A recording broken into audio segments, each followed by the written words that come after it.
Rebuild of the favorites. We here for the latest. South side or the north side. Not tuned to the greatest. Home team for the home teams. Both sides got our own rings. On the mound or the long ball. But we don't put the wrong strings. Yeah. It's that time of the year now. Wrigley or Gantes or the whole league that we hear now. New show with a new mood. Discussions and interviews. Trade rumors that might be. This is Pinwheels and Knife. What's going on, everybody? It is Thursday, September 14th, and you have found the Pinwheels and Ivy podcast. I am your host, back to being healthy, Southside Zoe, a.k.a. Father Zoe, a.k.a. COVID-free Zoe. And with me, as always, Mr. Aldo Soto. It's crazy how a week of baseball can completely change your outlook on a season. Because a week ago, when we unfortunately had to miss the show, the Cubs just swept the Giants at home, riding high. We finally broke the Girardi curse, and since then, the Cubs are 2-5, and everyone's panicking. So this is welcome back, everybody. Mm-hmm. Yeah, sorry about missing last week, everybody. I had a little bit of the COVID. That shit kicked my ass this time. The first time I had it, it was nothing. It was no thing. But this one, whew. You got it from the Reds. The Reds breakout got to you somehow. Yeah, me and my boy Ellie were hanging out playing some MLB The Show, and he coughed on me or something. But I'll tell you what, COVID 2, the revenge, that one fucked me up, man. I was down for 102 fever. My knees felt like I just played like 6 games of basketball back to back to back. Like my body ached. All I could do was sleep. And then it was weird though, because I got it and I told you guys that I couldn't come on. And Fitz is like, yeah, I've had this cough. I should test myself. Fitz had it too. Fitz was positive too. I was like, what the fuck is going on? And then I think our buddy Senor Sox tweeted, he's like, were you guys kissing? And I was like, yeah, duh. But so we're back. We're back. Fitz is not here. He is at a very fancy dinner to celebrate Mrs. Fitz with Homegirl deserves it, man. She's putting in work out there in Vegas, so can't bust Fidz's chops for that. Congratulations to Miss Fidz and all the good work she's done there. And then I know I tweeted out that Mitch would be gracing us with his presence, but I don't know, some meth lab or something exploded in Vegas or not Vegas, in Missouri. So he had to stay a little extra at work. He'll be here soon, but we got you covered. We have a special guest. We're going to bring him in here right after the intro. We're going to be talking about White Sox farm system because I don't really want to talk about this major league team because they fucking stink. The Cubs finally made the big call up. I know Aldo said things haven't been going great, but there is a reason for Cubs fans to be extremely happy, and it's nice. I'm envious that you guys still have meaningful baseball to watch and things to get excited about. So with all that being said, let's get into it. Let's tap this keg. As always, the show is brought to you by Sports Mockery, sportsmockery.com. Make sure you download the app, turn on push notifications, so you'll be the first to know if Justin Fields throws a ball over 10 yards. Sports Mockery, sportsmockery.com, and also brought to you by Uncle Bud's, 9700 South Cicero. I was there to do my fantasy football draft.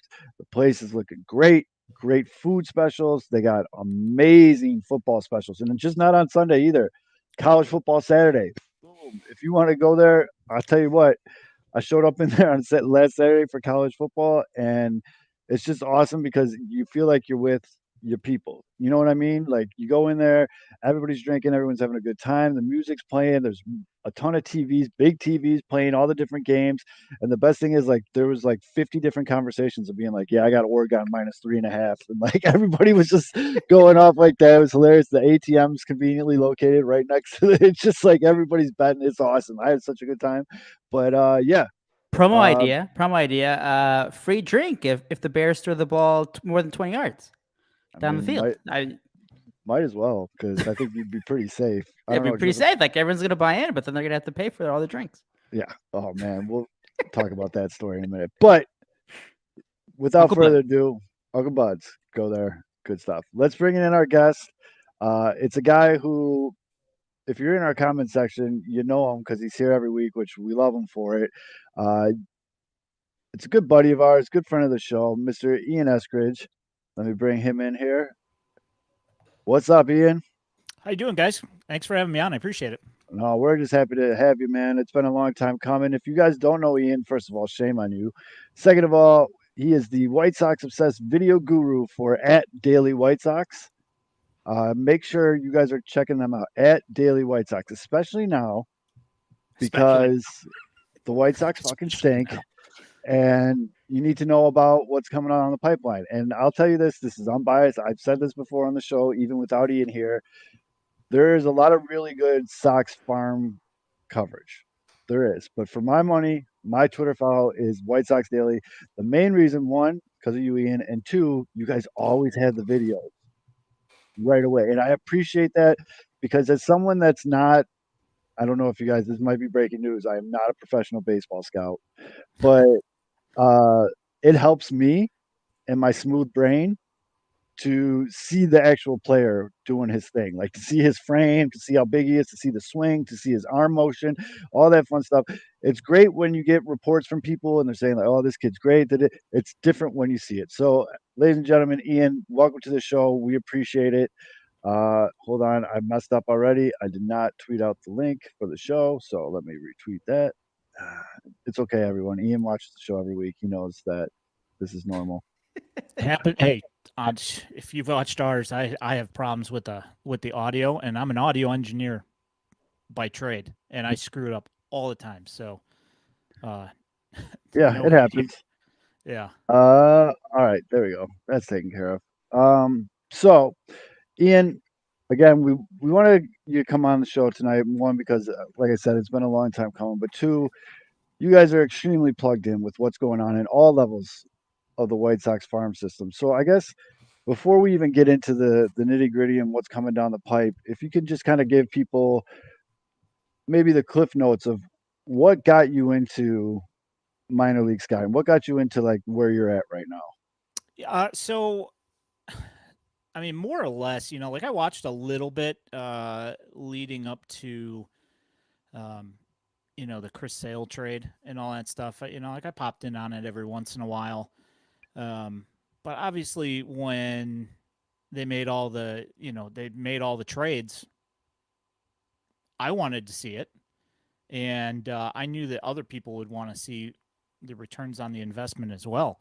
Mhm. So I just started posting it in like a couple Facebook groups that I was in, and yeah, then we just I kept on doing that for a while, and yeah, somebody asked me if I wanted to start a site, and I said sure, and the first one went belly up, and nobody ended up doing it. Like everybody kind of spread out and went different directions before COVID, and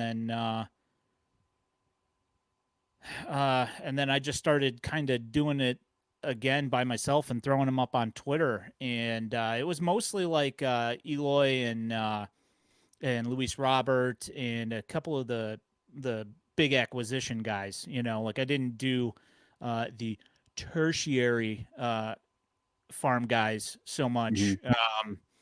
And then Patrick Flowers, who is the NFL writer for over at Bleacher now, he asked me if I wanted to start a site, and we did just like this. It was half White Sox, half Cubs, and the Cubs section, like the main guys from the Cubs section, both got real jobs, and Ooh. and then they dipped, and so then it was just me and Patrick and a couple other guys, and yeah, so here we are.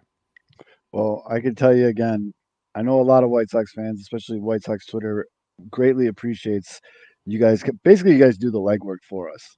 You know, what I mean, it's just like, hey, and I mean, although with the sports mockery with Mitch's articles, if we want to talk about a prospect, I just tell them to embed your tweets because you guys always have the video we need. So we appreciate that work. So And people, I just say, people take that for granted, especially they if you've been definitely, on I do. Twitter. Hand If up, you've I definitely been, take it for granted because I know that if shit you've, ain't easy. if you've been writing a little, you always try to get a highlight going.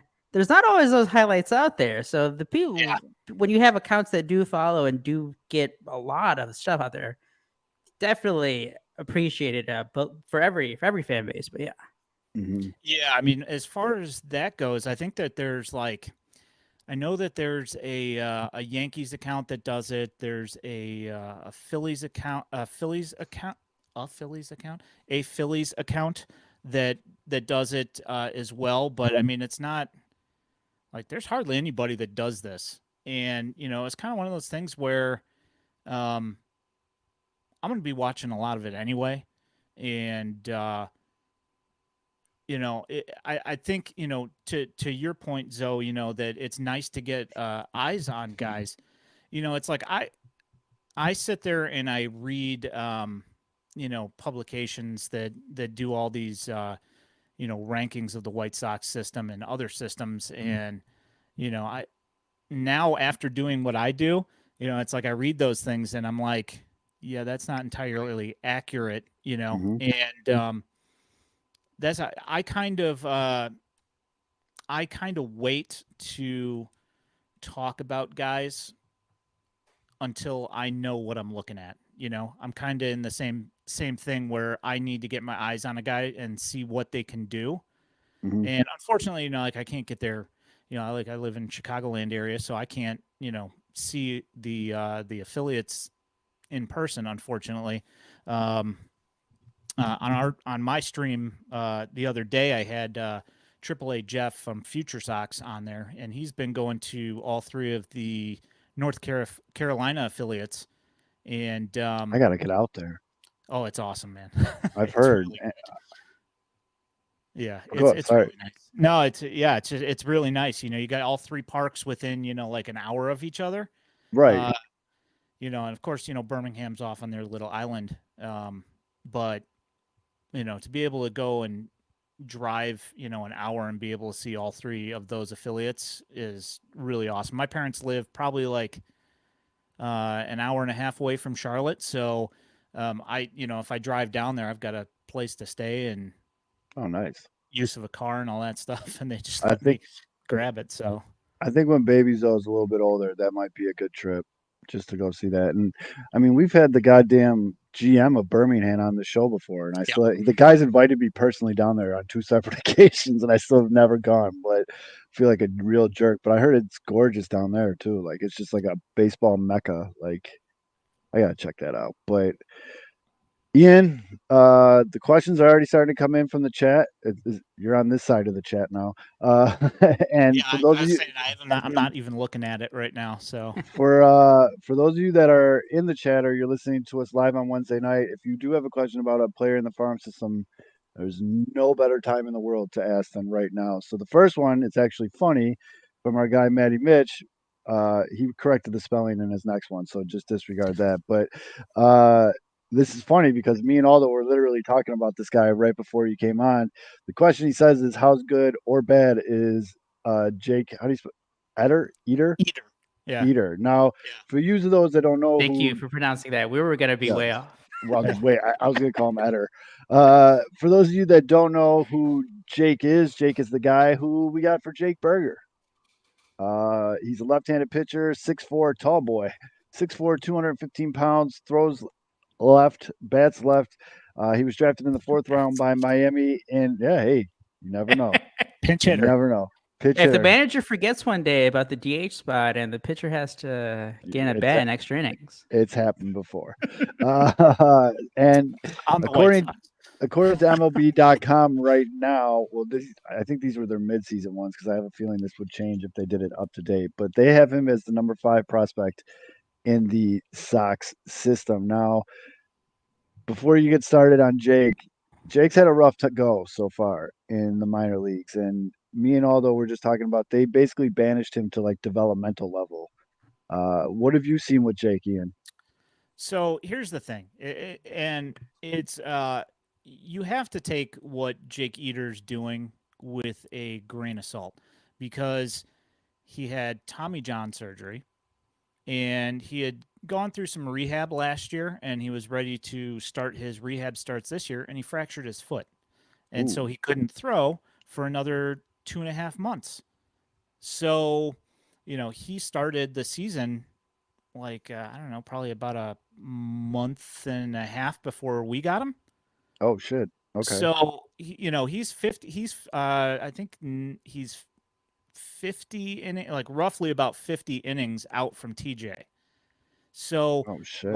the results that you see is a guy coming back from TJ and a guy who wasn't allowed, what basically could not put, stress on his foot, I believe it was his plant foot Ooh. for, like 2 months. So, of course, a guy who, I mean, we've seen the TJ thing, with this White Right. Sox thing. We should all White Sox fans, you should be fluent in TJ by this point. Yeah. Like complaining about guys that aren't, lights out after TJ is like kindergarten level understanding stuff, Right. Um, It is kind of funny that that was the return for Jake Berger because remember when Jake was drafted, he got hurt, and then while he was hurt, he got hurt again. So it's kind of funny that that's kind of the guy that got for him. But he is going to be under a microscope from White Sox fans because he was the return and a beloved White Sox player being traded. And for what it's worth, Jake's fucking killing it down in Miami right he's doing now. really well. Yeah. Yeah, so that makes the pressure even a little bit more. But what kind of roadmap do you see for Jake? Eater. Eater. Eater. Yeah. So Shut up, Paulo. if you Just think about burger, eater, eater. Eater burger, yep, burger eater. So if you've watched him pitch, the stuff is really, really nasty. The main issue that the start before he got traded to the White Sox, I think he went 6 innings or 7 innings and had 11 Ks, and Oh, shit. yeah, his command was on that night. He didn't walk a whole lot of guys, and then the start before that, I think he had 8 strikeouts in like 5 innings or something like that. He's had a rough time with his command since he came over, and but if you watch the pitches are like his movement's nasty. He's going to be really good. I don't know if you've looked at his stats before his TJ. I have not. But so he got drafted and they had him in Arizona for, is it Arizona? No, it's Florida. They had him in Florida for a little bit in their complex and then they sent him to Double-A. So they skipped Oh, I just pulled these low A. up. Oh my goodness. I'm looking at Yeah. these double A's that year in 2021 you're talking about, right? Yeah. So he, Oh, and goddamn. the thing to look at here is yes, he had like a .92 whip, I believe, which is ridiculous. And he had like a 1.95 ERA or somewhere along those lines. But the thing to look at, 1.77 ERA. yeah, there you go.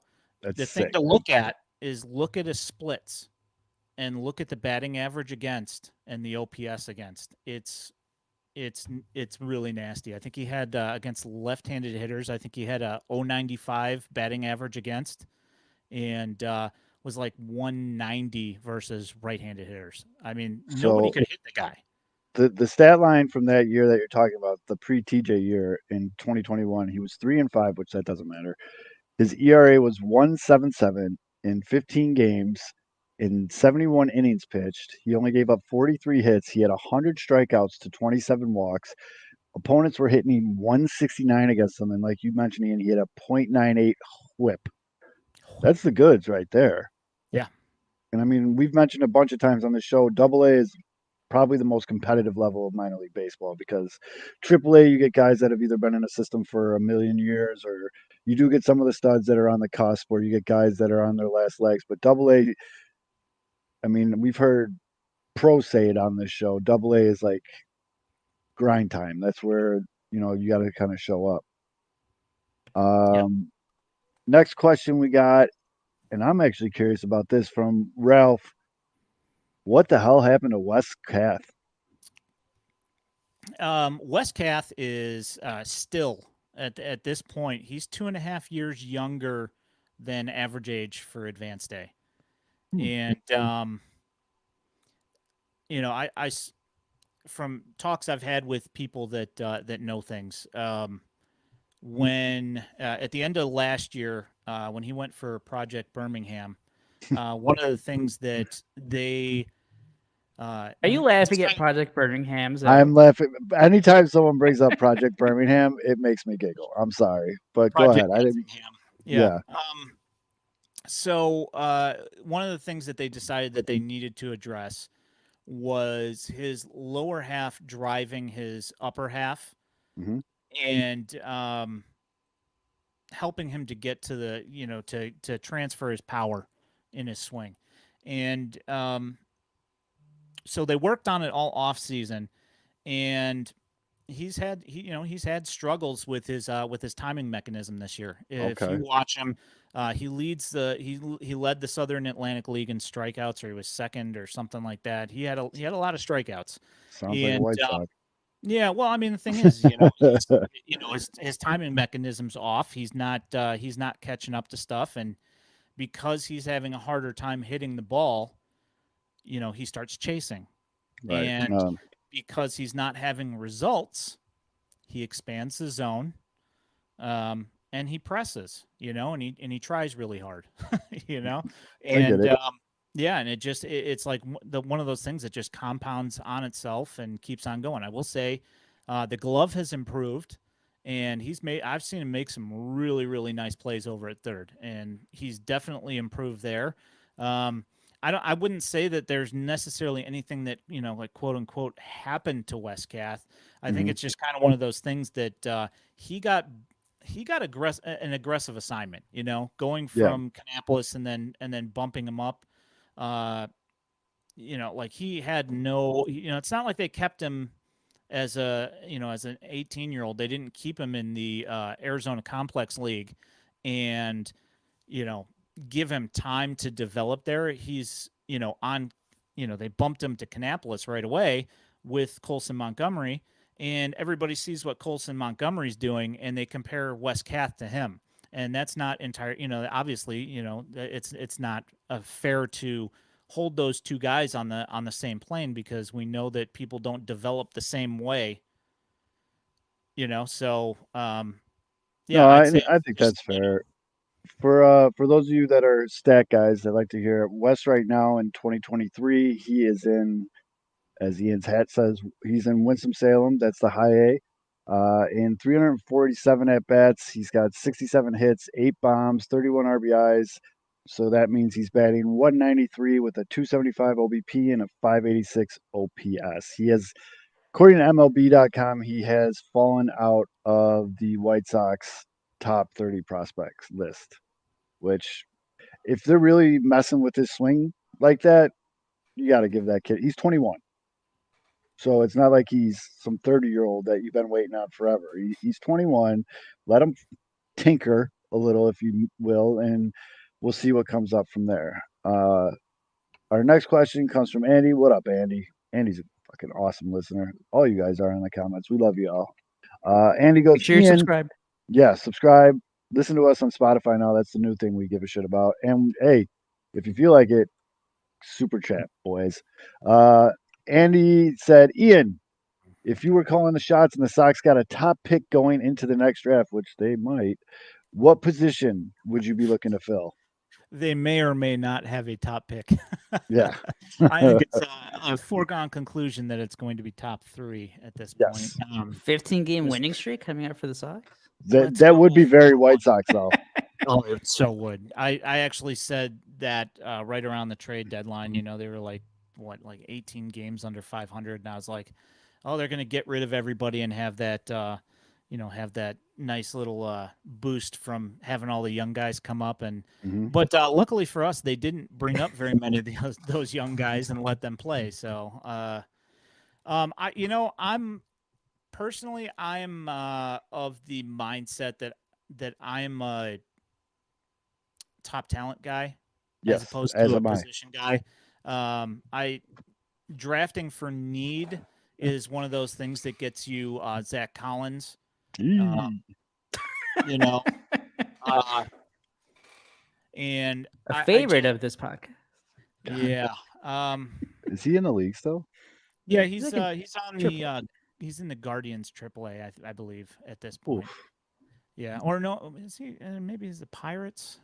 Who I know knows? that Who he cares? played for the Guardians for a minute, and then they designated him for assignment, and I could have swore that somebody else picked him up, but I could be wrong. I haven't been Find him, Zoe. Find him, Zoe. I haven't been tracking him lately. All right, I got him. Where's he at? He is currently. Nope. Whoa. Did I spell it wrong? Because they took me to some. There's a Zach Collins on the San Antonio Spurs. This is in case anybody was wondering. Yes, it is not that one. No, I don't think it's that one. So hold on, I gotta type in Zach. His profile picture on Baseball Reference is in a Guardians hat. Yeah, he's still in Cleveland's organization. Yeah, he's in their AAA. Anyways, so let's just for the sake of Andy's question, I think any White Sox fan would think, right field or second base, ideally. It's tough to say position though. I guess you're right. And Andy, I'm not knocking your question, but that is a tough thing because with the baseball draft, it's not like NBA or NFL where it's like a consensus number one pick can't miss on this guy type shit. Like unless you look at this year, where you had Paul. Who's Skeens, the guy? Oh, you're talking about this last. This upcoming year. I mean, there's it's of course the year that the White Sox retank. It happens to be I like that. Like retank. Unfortunate. But it's a weaker draft. Like this past season was the stack draft. Yes. And the one that's coming up next year. I mean, there's going to be some guys, and if they get the number 1 or 2 pick, there's going to be somebody that's going to jump out and be those guys that everybody's like, yeah, it's a weak draft, but the top 5 here, those guys are all, solid. And I would have to say at this point, it would depend on, oh, there he is. It would depend on what position the top 3 guys were. If you had 2 pitchers and an outfielder. Let's say that's the scenario. Yeah, I mean, if you have that, I would have to say I'd probably go pitching. Oh, you just took Appel over Bryant. Mark Appel. I have to get a KB in for Kevin. For Fids. Yeah, he's not here, so you got to bring him up. But I agree with you. It's just and ladies and gentlemen, the very sweaty, the very shiny NASCAR Mitch. That's just poor life. Joined us. Right. Mitch, as you know, Mitch, we're talking with Ian. We're talking White Sox farm system. We had some really good questions so far in the chat. Good Andy, Jeter breakdown. Yep. Glad he was able to pronounce it right. You too.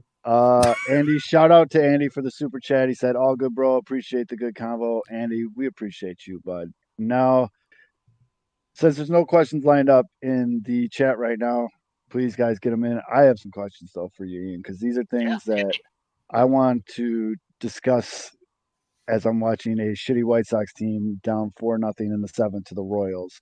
The funniest thing, sorry, I'm going to get sidetracked, but Ian, you know the show. I get sidetracked all the time. The funniest thing about turning on a Sox game tonight was they were trying so hard to sell it to the season series is decided tonight with the Kansas City Royals. It's like, you can't say that with a straight face. Stop that. No one gives a shit, dude. Anyways. Nobody cares. So let's start with the top. The big name that everybody's really excited about. The kid came back from injury this year. Out of the gates hot. We're talking about the number 1 prospect right now in the White Sox system, Colson Montgomery. Right now he's currently in AA, right? He's still in AA. Yeah. But the kid is he looks like he's the goods, man. I mean, solid all-around player.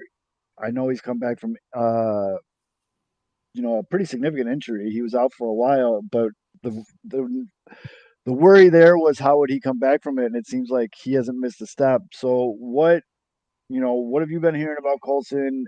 Is there any is he going to get that invite to camp with the possibility of making the team next year, or is he still a little bit farther away from that? Where are you at with Colson? So I would personally prefer that he did not make the club. Specifically for the glove. Okay. I'd like him to get some more time to develop the glove. He's As a got shortstop, yeah, I mean, preferably.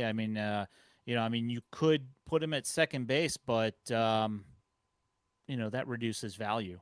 wait, But no, having wait. him at the third base The would be White Sox great. never played guys out of position. Don't worry about that. We're good. Yeah, they're gonna put him in right field. So I think you're forgetting Chris Getz is in charge now. He's different. So Oh, he is different. I'm sorry, he needs guys. to stop. My fault. My Well, fault. My fault. It sounds like too the guy they just drafted this year would be better suited to play at third base or second base, from what I understand, than Colson Montgomery would, because I think he's a bit more athletic. But That was Jacob Jose- Gonzalez. I was looking at his numbers right. I was going to ask Ian about No, Jacob Jose. Gonzalez. And, Yeah, we'll get to him in a minute. Yeah, yeah. he looks. Yeah, just again, I haven't seen the video, but man, the numbers don't look pretty. Yeah, No, but I'm sorry, we didn't. You know us. We interrupt everyone on the show. Please finish your thoughts on Colson, though. Yeah. So the eye is elite. The swing is beautiful. Mhm. He's got thunder in the bat. And the thing is that he seems to be able to make adjustments. I posted a tweet just a little while ago. Guy threw him a curveball on 0-1 and fooled him. But he threw that again on 0-2 and he smoked it into right field for a single, Love to hear that. Yeah, he waited back on it, kept his hands back, and then just ripped it right through the infield. And that's the kind of stuff that you can teach, but it's if it comes more natural, or it's something that he's personally been developing since he was in grade school, Mhm. then that's something completely different. You look at Luis Mieses and Oscar Colas. These are two guys that, and Yoelqui Cespedes as well. These are three guys that were pegged by Andy Barquette as guys that needed to work on their pitch selection. And over the last 2 years, all of them have improved in that area, but they still have, when they start struggling, they still have their old tendencies, which is to chase bad pitches or try and pull outside pitches, Mhm. and they end up rolling over it, or they end up fouling it off, or they end up just missing it altogether. He does not do that kind of stuff, like, generally at all. I mean, he does it every once in a while because everybody gets fooled every once in a while. But Yeah. he's very disciplined at the plate, and it's the kind of thing that yes, you can teach, but it's he's advanced in that thing where he needs less instruction when it comes to that kind of stuff. So that's how I No, I appreciate that, and it is tougher with especially some of these younger kids to have that kind of plate discipline. Everybody. You see a lot of these kids, they're chomping at the bit. They just want to get out there, make the big splashy home run or whatever, and get noticed and get called up. But that actually makes me feel a lot better that he can keep his head like that and stay with what he knows works. But Aldo, go ahead, rip your question about the White Sox latest draftee. I guess like a two-parter, just because I mean I didn't really follow a lot of the Sox draft talk at the time, but your initial thoughts on the draft pick of Jacob Gonzalez, and then just what have you seen from it? I think he's only played like 30, 34 games. Yeah, something like that. He played the last month and a week, I think, of Kannapolis this season. 34 games. Yeah, There you go. so he's another one of those guys.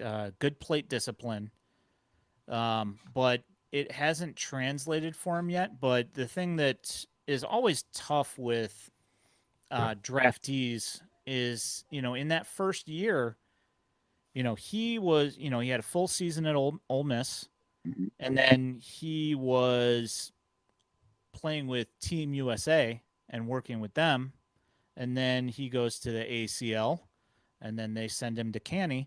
So he's had a solid 6 months of baseball. Oof. And A lot of baseball. yeah, so I mean, he's worn down. He's tired, and plus he's also assimilating into a new thing, and he's also coming to a place where he did play in the SEC, and at a good school that plays good competition. So he's seen good pitching. But the thing is that now he's seeing that Friday and Saturday night starter that he used to see once a week, in his series. Now he's seeing it 4 out of 5 times a week. Very true.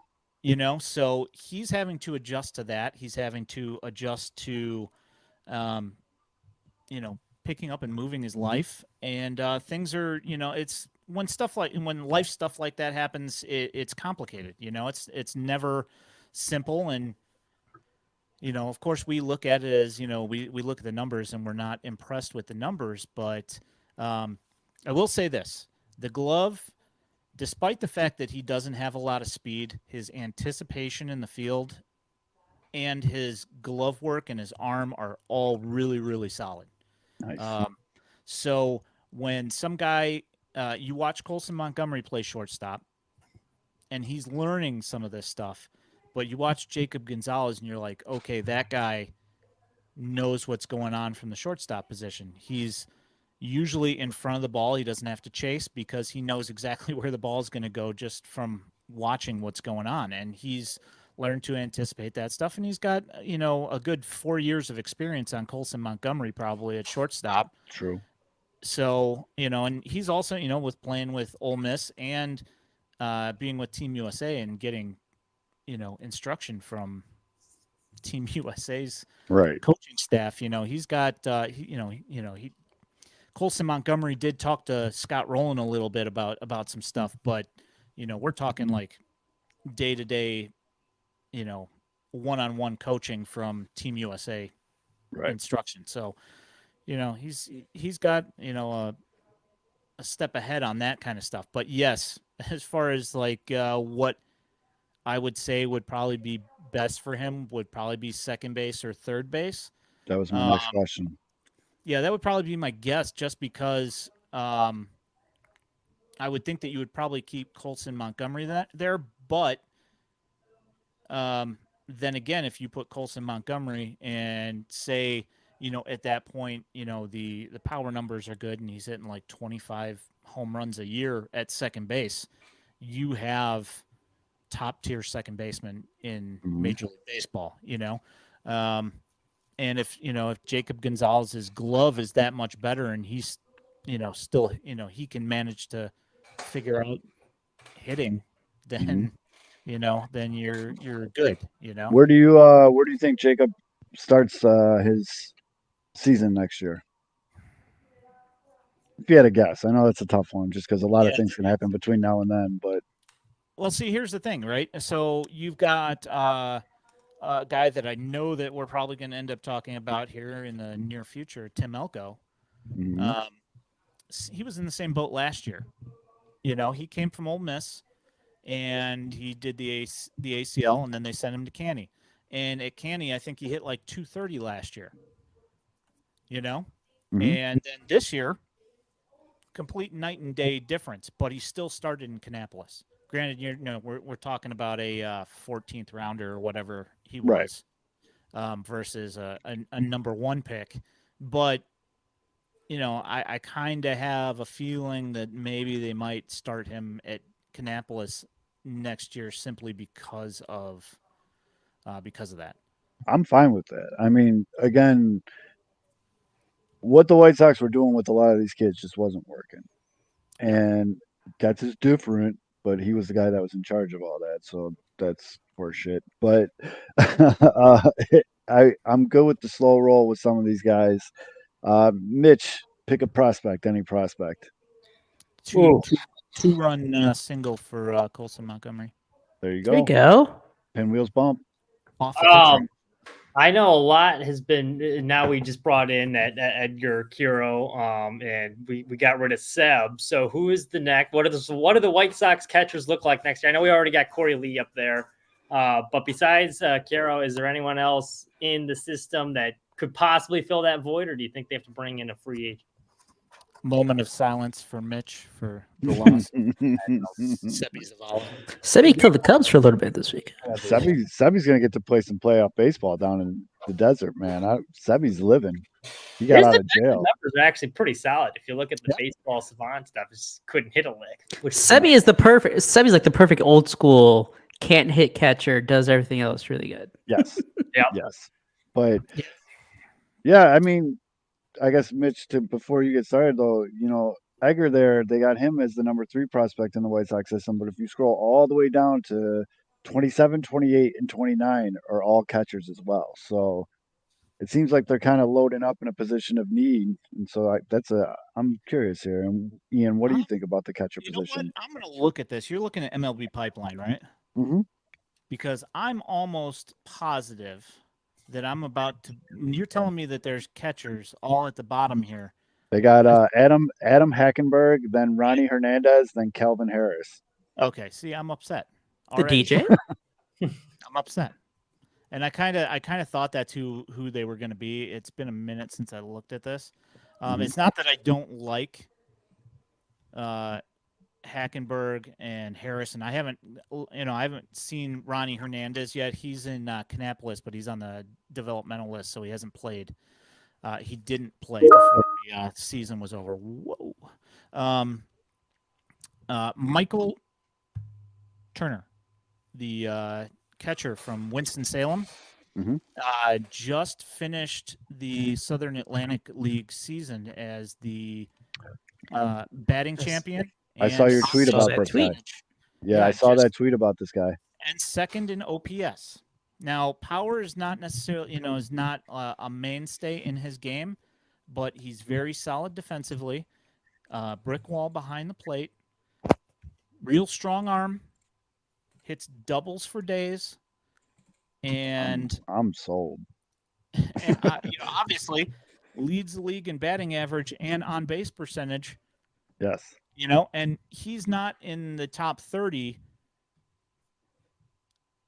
I think this was updated mid-season. This hasn't been updated. Well, I all mean, too You recently. got Jordan Leisure on there, who's just acquired. Yeah, this happened right after the trade deadline. It was, I think, August 15th or something. Sounds He was about right. leading the league in both of those statistics then too.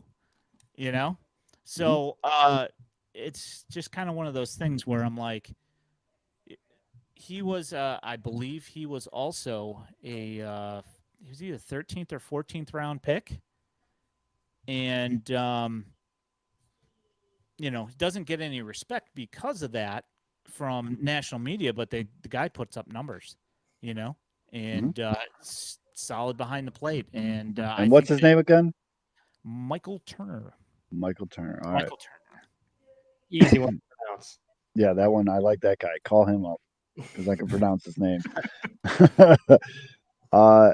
Another question though, just we've all seen the videos now. There's no doubting this kid's stuff. I'm more curious as to if you've heard anything about the injury and the timeline for Noah Schultz. Yeah, actually I did hear. So he got shut down with a shoulder impingement, and they said it was like a 2-week injury. He was actually back throwing after a week. Oh, okay. They just didn't want to ramp him back up because it was the end of the season. Yeah, no, he's good. Yeah, those videos were, especially him going lefty. That was the one guy buckled and almost fell down. That was amazing. Yeah. So I know, Ian, you've talked about some of these prospects. Maybe they're not going to rush them too fast through the system. Is Noah Schultz the opposite? Is he gonna zoom right up faster than we think? Depending, I would assume next year that he's going to be healthy. I think with the amount of pitching that they have added since the trade deadline, including what was already here, and then the guys that they brought in the draft, I think he still starts at Kannapolis next year, and at least for the first month of the season, just because they're going to want to make sure that his innings base is good and that he can go out there and throw 5 innings or something, because the amount of guys that they have picked up in the draft and in the trade, there's so much starting pitching now, and we're talking guys that are not just org filler. When we had the the rebuild as opposed to the re-rebuild. We had a lot of organizational filler guys, and it's not. I've made myself very clear that I did not like the Nick Hostetler drafts at all, and I didn't really care for him then. And it's just now in retrospect they look even worse. And like the only one that was one of those guys that you could really dream on that they picked up was Alec Hansen, and we know how that one worked out. But all the rest of the guys were low ceiling, high floor guys, supposedly, and it turned out that the low ceiling was like a medium floor. The starting pitching just never materialized. A couple of the guys made it through, but most of them ended up fizzling out. Yep. or org filler guys. So I don't feel that way about most of these guys now. What's up, Missy? How you doing? That was an awesome comment. Oh my god. Yeah, I mean, there's so much pitching. So that's why I think that he'll still start at Canny next year, and it's not a knock on his talent at all. I just think that they're going to want to see him get some innings in and be able to put pitches on the stat sheet, if you will. Just fill up the stat sheet a little bit, so that way they know that they can get 75 pitches out of him in a game, because if you're going to put him in Winston-Salem against better competition, you don't want him out in 2 innings because he's throwing 35 pitches an inning, Right. So, No, I agree. And I got 2 more questions for you, Ian. And by the way, if I ever ask anyone listening to this to be on our show and I say, oh, we need you for 15 minutes, that's 45 minutes, just so you guys know. I talk about it all night. But I got two main questions here. One, Fitz would get really pissed off if we didn't ask, how's our boy Tanner McDougal looking? So I tagged him in the last start that he had. He went. He had 4. Whoa! What is that? What's going on here? Is that Whose me? mic is that? His last start, he went 4. I think he went 4. Maybe he gave up 1 hit, but it might have been hitless innings in his last start. So he put together probably his best start of the season in his last start, and it's also his 25th start or 21st start of the year. So that's in my opinion, that's a huge step for him, because he's just coming back from TJ. So I was going to say another TJ guy. Yep, first season after, and he made 21 starts. And I mean, I'm not going to say that there wasn't some hill peaks and valleys for sure, but he looked good.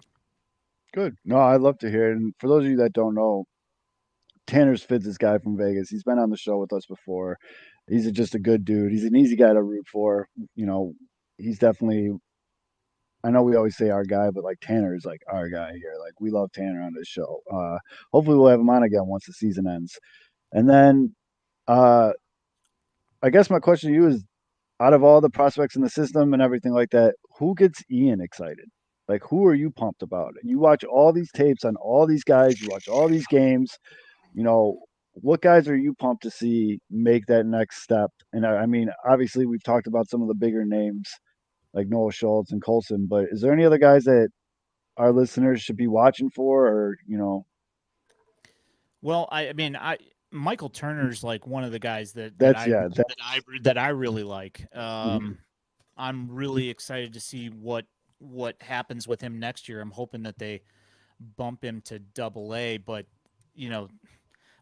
I was assuming that he was going to be moved to AA, and then they acquired Caro. Right. So I was like, all right, well, there goes that. But then they bumped Ivan Gonzalez, and Sebastian Rivero ended up in in Birmingham instead of him, and he stayed back in high A, and I mean, continued to rake, which is cool. Right. But it's just kind of one of those things where I was like, I felt that he should have gotten a bump as well. But on the other hand, I'm happy that he stayed in high A because he ended up getting reps, where Exactly. if he was in double A, he would be catcher number 2 behind Caro, which, if it ends up that Caro is, our main catcher and Turner is the the backup, we're in great hands, and from going from having a few guys at catcher that we were okay with, now they've got depth for days at catcher. So it's like every affiliate should have one, probably 2 really good catchers. It's a numbers game, baby. Yeah. One of them's got to hit. That's exactly it. That's when you look at the top 30 and you see all this starting pitching, and they're all guys that have plus pitches, and some of them can really string together pitches, So yeah, I'm looking forward to. I mean, I'm not gonna lie, Jake Eater, I'm really excited to see what happens with him next year. Okay. And it's this season's has been tough after the trade deadline for me specifically, because all these guys that we acquired have all struggled since coming over. But go ahead. Well, I was going to ask you about that because I wasn't on when you guys were talking about Jake Eater, but like I noticed when he was in college, he had a bit of problems with command. But then the first half of this year, now mind you, it was a small sample size with Miami. The numbers were like still pretty solid despite coming off the 2 injuries, and then it seemed like it really took a nosedive after getting traded. I know some of that's change of scenery, but like, is there anything you would attribute that to, or just maybe it was just too small of a sample size for like the Miami portion of his year to take too much stock into those numbers, I guess? Well, I mean, so you remember Carlos Rodon when he came back from TJ, and he had, like a 3-4 starts where he looked okay, but he would get tired early. And then after that, he was useless. That's kind of what you're looking at here with Jake Eater, is that the good thing is that he's a little bit farther off TJ. So his arm strength was built back a little bit more than Carlos was at that point. But he still hadn't pitched in months because of the fractured foot. So, my guess is he's just gassed, he's just tired. Yeah. And we were talking about, before you came in, we were talking about his 2021 season. And if you look at his numbers, they're phenomenal. So, if we get someone close to that, we're good. Right. Mm-hmm.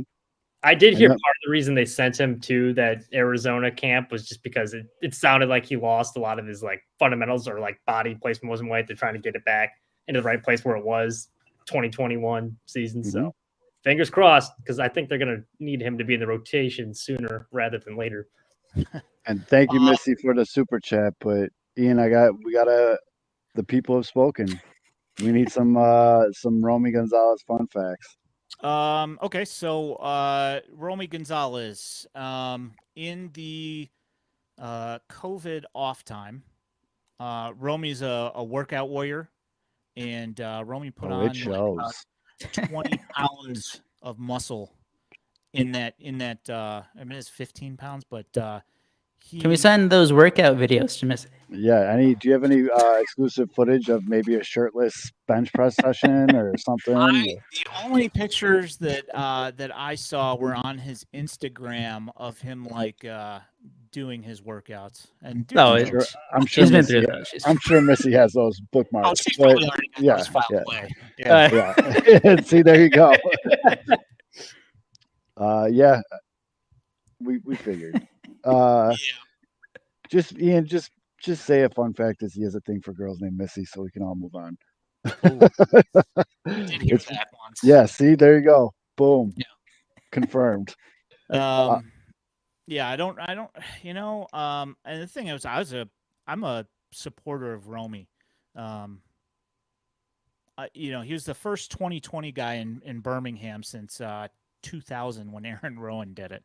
So, Shout out Aaron Rowan. yeah, I had faith in him even though nobody else did, and he kind of. Somebody else had faith in Romy. Yeah, I mean, I'm talking pre Missy here on that because I was expecting him to get some time, and just never ended up materializing, and they kept on trading for guys that were close to dead, and or signing them free agents, and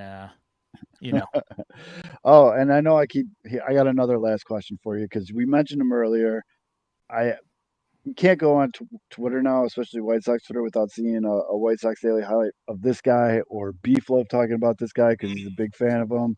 You mentioned him earlier. We didn't really get to talk to him too much, but if you can tell the listeners why they should be excited about it. It's Tim Elko, right? Yes. Yeah. I almost left. I knocked my my beard down today, but I was gonna leave the mustache on just so I could have a tribute to him here on this on the airwaves here. So he's hitting. I didn't look at his batting average here recently, but he's hitting right around 300 across 3 levels this year. He's got 27 home runs and 101 RBIs. God damn. And he is a folk hero to Ole Miss fans. He hit it was either 3 or 4 home runs with a torn ACL in the College World Series a few years ago. Oh, and shit. He stayed at Ole Miss after his rehab and stayed for his extra year of eligibility for that COVID nonsense. And so he came out, and last year didn't go super well, but the guy is, he came from a winning college, obviously, College World Series winners. He came from a winning program, and the guy is fundamentally sound. He does the little things that the team, he came from a program where it's a no stars attitude type thing where everybody does their job and everybody does the things that need to work to advance the team. And, obviously with him being a power hitter, his thing is to do damage, and he does that, but he's also the bat to ball skill is good enough that he'll line singles all over the place just to drive in runs and won't swing hard. And he's not going to, he doesn't overswing on most pitches, on outside sliders and stuff. He'll swing and miss at them sometimes, but you won't see that Oscar Colas, Luis Robert stuff, every single time that he's up at bat. Yeah, I like the guy's profile, and the guys in the and all the clubhouses he's been in absolutely adore him. All the fan base for Ole Miss is rabid. It's like if you see those tweets and you look at the numbers on those tweets, like Ole Miss fans are just all over that dude. So for those of you that don't know, Tim's not a small guy. He's 6'4", 240 pounds, 24-year-old. This year in 2023, as Ian mentioned, just under 500 at bats. He's got 146 hits, 27 home runs, 101 RBIs. He's hitting an even 300 with an OBP of 352 and an OPS of 886. That sounds useful to me. Like that sounds like a guy that I might roll. And like you mentioned, he has a hell of a mustache, which Southside Chicago loves that. Apparently, like I didn't even know that story that he was hitting bombs with the torn, whatever. There you go. That's grit. So now we check that box for the White Sox and South, because if and when he makes it to the big level, that story will become like folklore about him, and it'll go from like he hit a couple home runs with a torn ACL to like he had like a boot on his leg and like one of his arms got amputated, and I mean, you mentioned Aaron, you 100%. Yeah, in the mentioned it. playoffs, that's going to be like they're going to show that if the White Sox ever become a perennial playoff contender, people are going to get, other teams, fan bases are going to get so sick of hearing, about Tim Elko and his torn ACL from the College World Series. They're just going to be incensed about it, and I'm here for it. Yeah, I'd never heard that story before, so I appreciate because That's going to be his MLB The Show announcer yeah. fact. Oh my God, that's gonna get so Tim Elko annoying. back in the College World Series role. But yeah, Ian. Although Mitch, you got anything else for Ian? I know I told you a half hour and it's already been an hour, but Well, I was going to ask one thing because I've been talking about it for months about the White Sox, and obviously they've done trades and through the draft they got more pitching. But a 2024 question: who is coming up to fill in? Because like we all know, White Sox need starting rotation help. Like, so who is one guy, maybe two, but who is the one guy who you think should be competing for a job out of spring training for that rotation?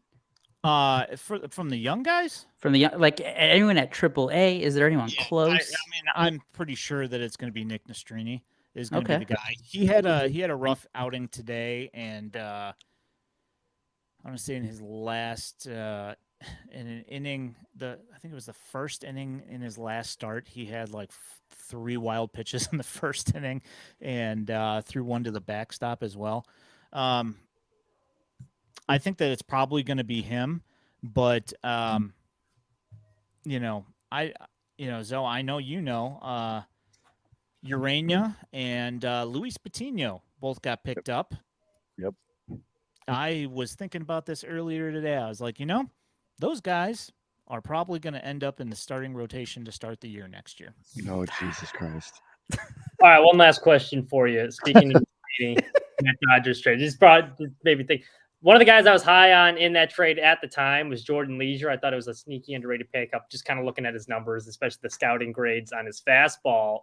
How has he been doing? Does he have any potential with the team?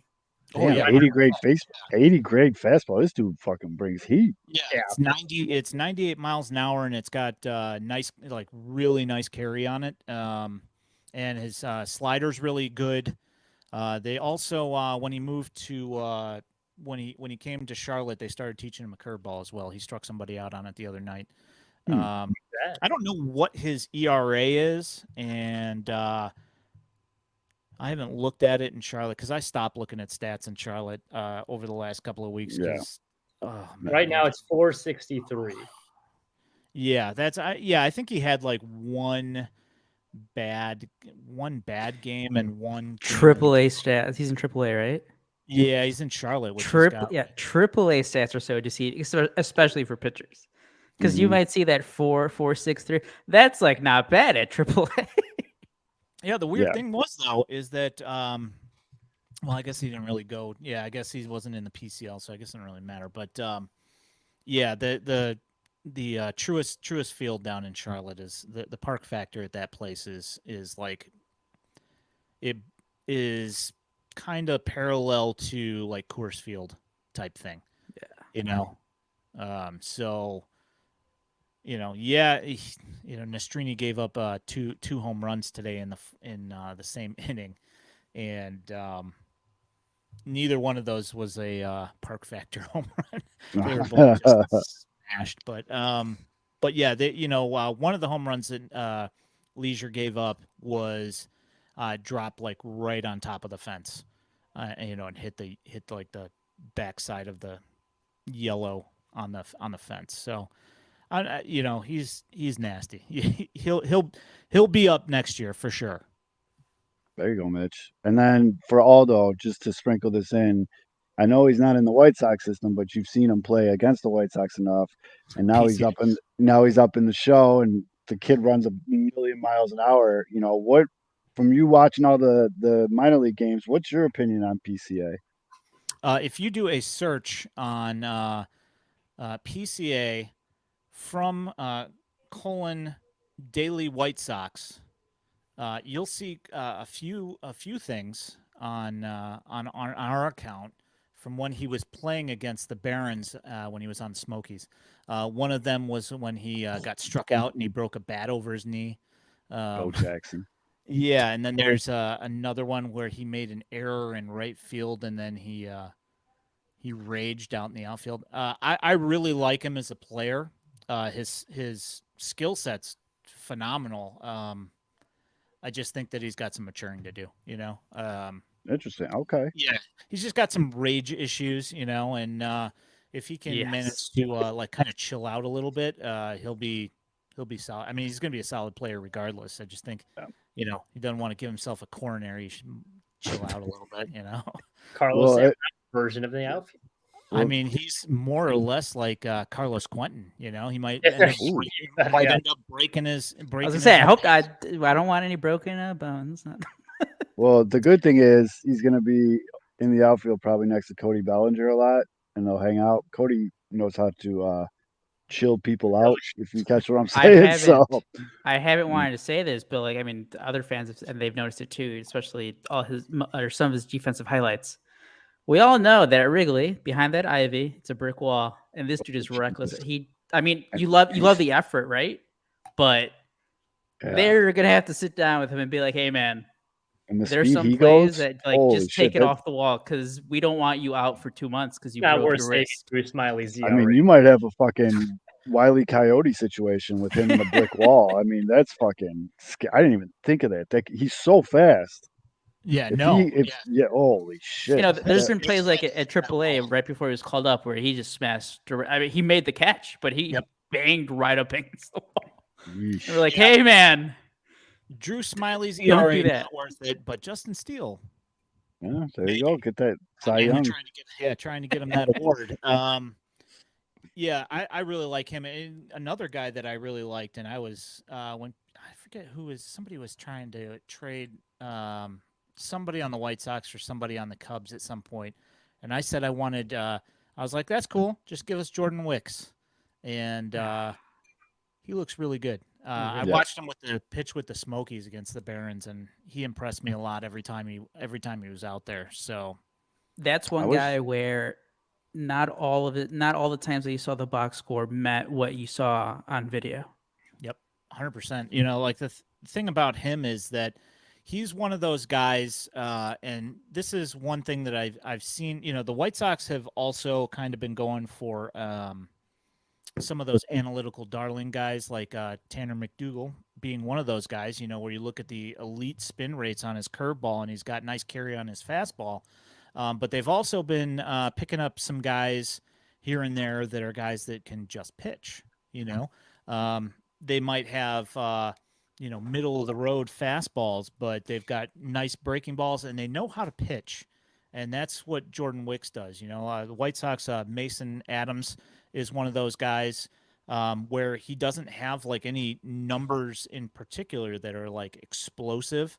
But he just goes out, and every time he goes out and pitches, it's 5 or 6 innings.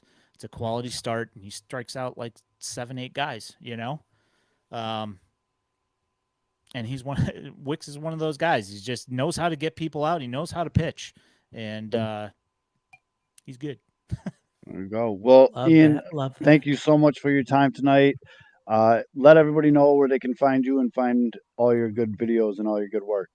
Yeah, so I'm at iAskridge on Twitter.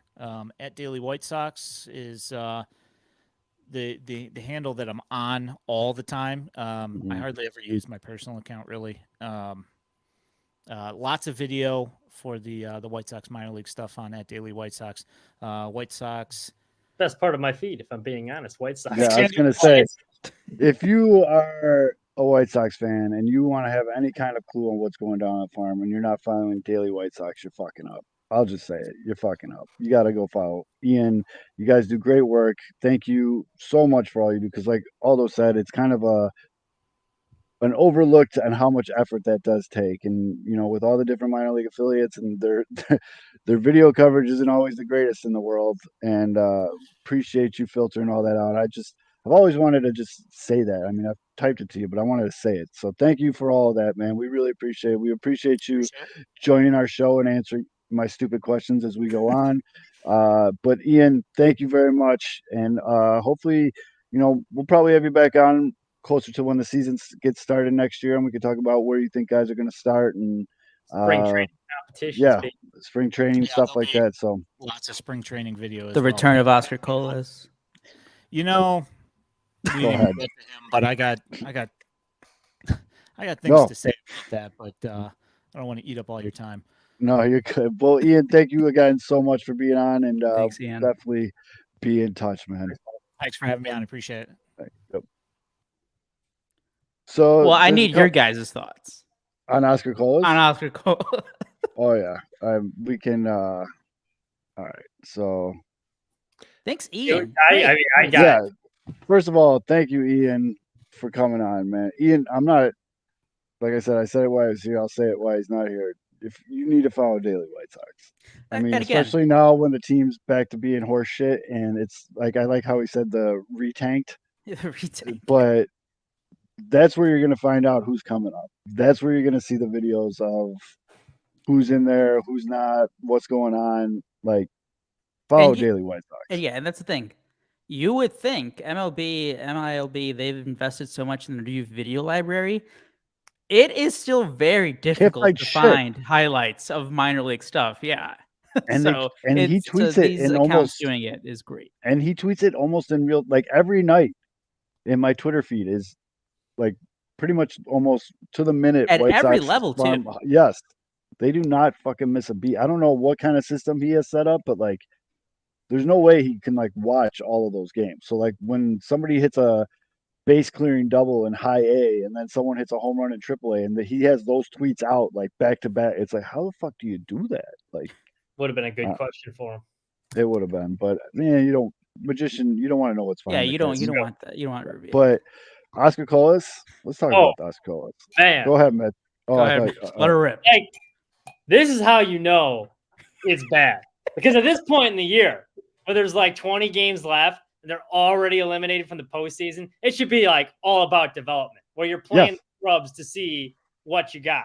100%. The fact that one, he got sent down for the second time during this period, that's Yep. concerning enough. Two, Chuck Garfien, ultimate homer, was blatantly like, yeah, this guy's not a major league hitter. So that's all I also know is bad. And then three, you got Pedro Grifol and Chris Getz just dogging him. They're like, his fundamentals are terrible. He's got to work on the fundamentals. It's like, what the hell has he been doing in the minor leagues this whole time? That's where it's like very concerning, because you could see a lot of stupid mistakes, and it was like everywhere. It wasn't just at the plate, because we talked like earlier in the year with runners in scoring position. His approach was terrible. He swings at way too many pitches. They're usually out of the zone. If you look at his like chase rate, it's at like almost 40%. Yep. Like that is really, really concerning. Saw that right away. Only like 4.6.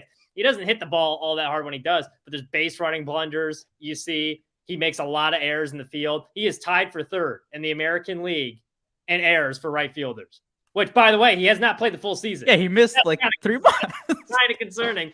6th in the AL if you include all outfield positions. 6th in the AL, I believe, if you include all outfield positions. But the fact he's tied for third in the amount of games he's played, that's concerning. It is clear that he is not the future in right field. I hope he works on in the offseason, but like I think it's pretty obvious you cannot trust him if you expect to contend, which is also laughable, the fact they're saying they're going to contend next year, but that's another story. But like, yeah, he can't be trusted moving forward. I think you got to move on. It's just so bad because, like, I mean, again, we talked about it heading into the season. Like, they knew after the season ended in 2022 that heading into 2023, that's why they didn't sign like anyone to play right field. Like, they knew, like, all right, we got Colas, we got this kid, we're gonna give him the job. Which you can argue for or against if that was the right decision. But like, where was the drive? Where was the coaching? Where was like staying on his ass? Be like, hey, dude, you better be prepared. Like, you're good. Like, you're going to be in a, quote unquote competition spring training, but like, we're basically giving you the keys here. It's your job to lose. And hey, to his credit, he did, good job hitting wise in spring training. But during all this time, you're bringing a new manager who's saying, we're going to work on the little things. We're going to be good fundamentally. Where was this with like your youngest player who you're bringing out to start? Like, and then and then you bring him down after his first month where he sucked. He's at AAA for 2-3 months. Where was the coaching there? Like, what the hell were they doing this entire time? So I've heard a couple two true things. I got little birdies. I hear Unless things. it's just terrible.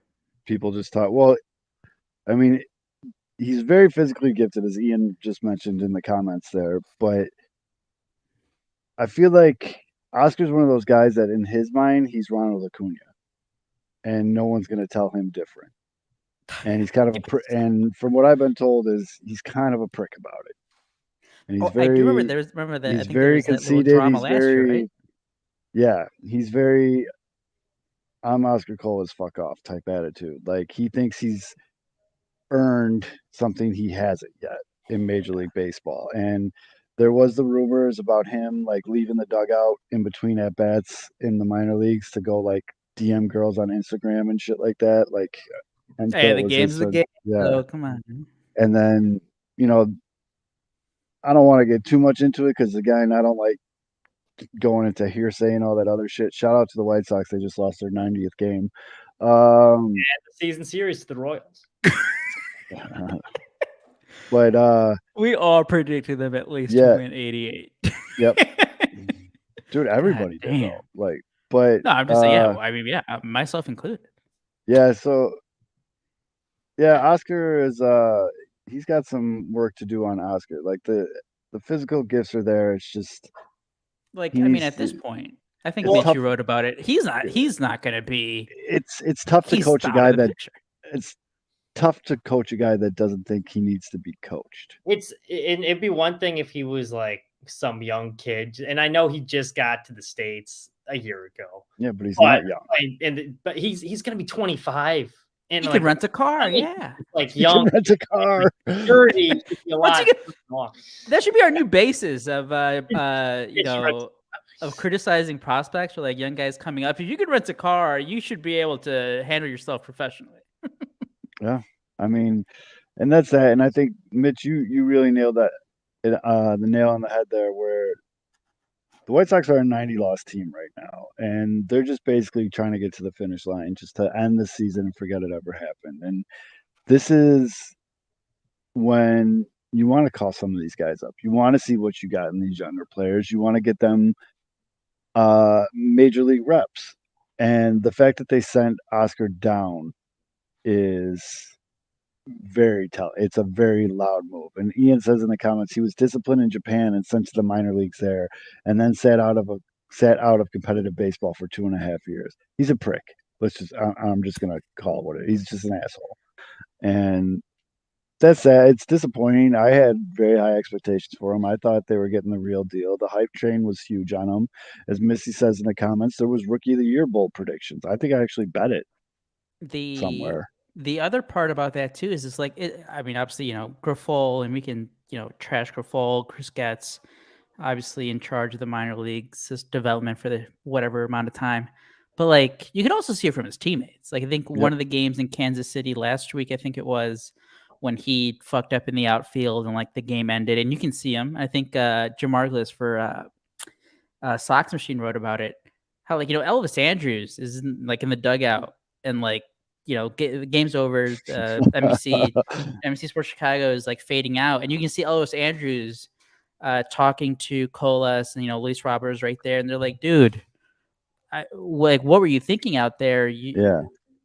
Why the hell were you throwing to third? I'm right here. I'm like waving throw to third, whatever it was, and then there's like another play where there was almost a collision, or there was a collision. It's like, hey man." Yeah. Stop at the minimum. Stop almost injuring other players. Yeah, you're gonna get some. Could you imagine if he hurt Luis Robert? I mean, yeah. And I'll be the first to criticize Pedro Grifol, and like we are not afraid to criticize them and Chris. But like in this instance, I'm very glad he was so direct with it because if you're going to try and build the so-called culture, you gotta hold guys accountable.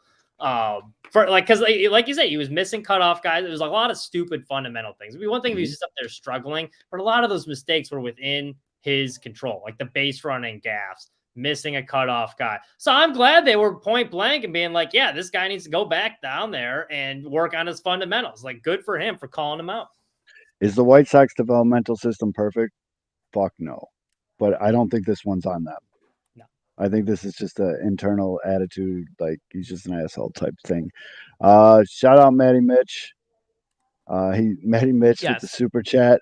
He hit a nice little parlay on the Cubs loss today, and he included a KB homer for Fids. Keep up the good work, fellas. Appreciate you, Matty. Thank you very much. Great, There, great hit on that. You guys see his Yeah. parlay that hit? No, I didn't see it. Oh, it was.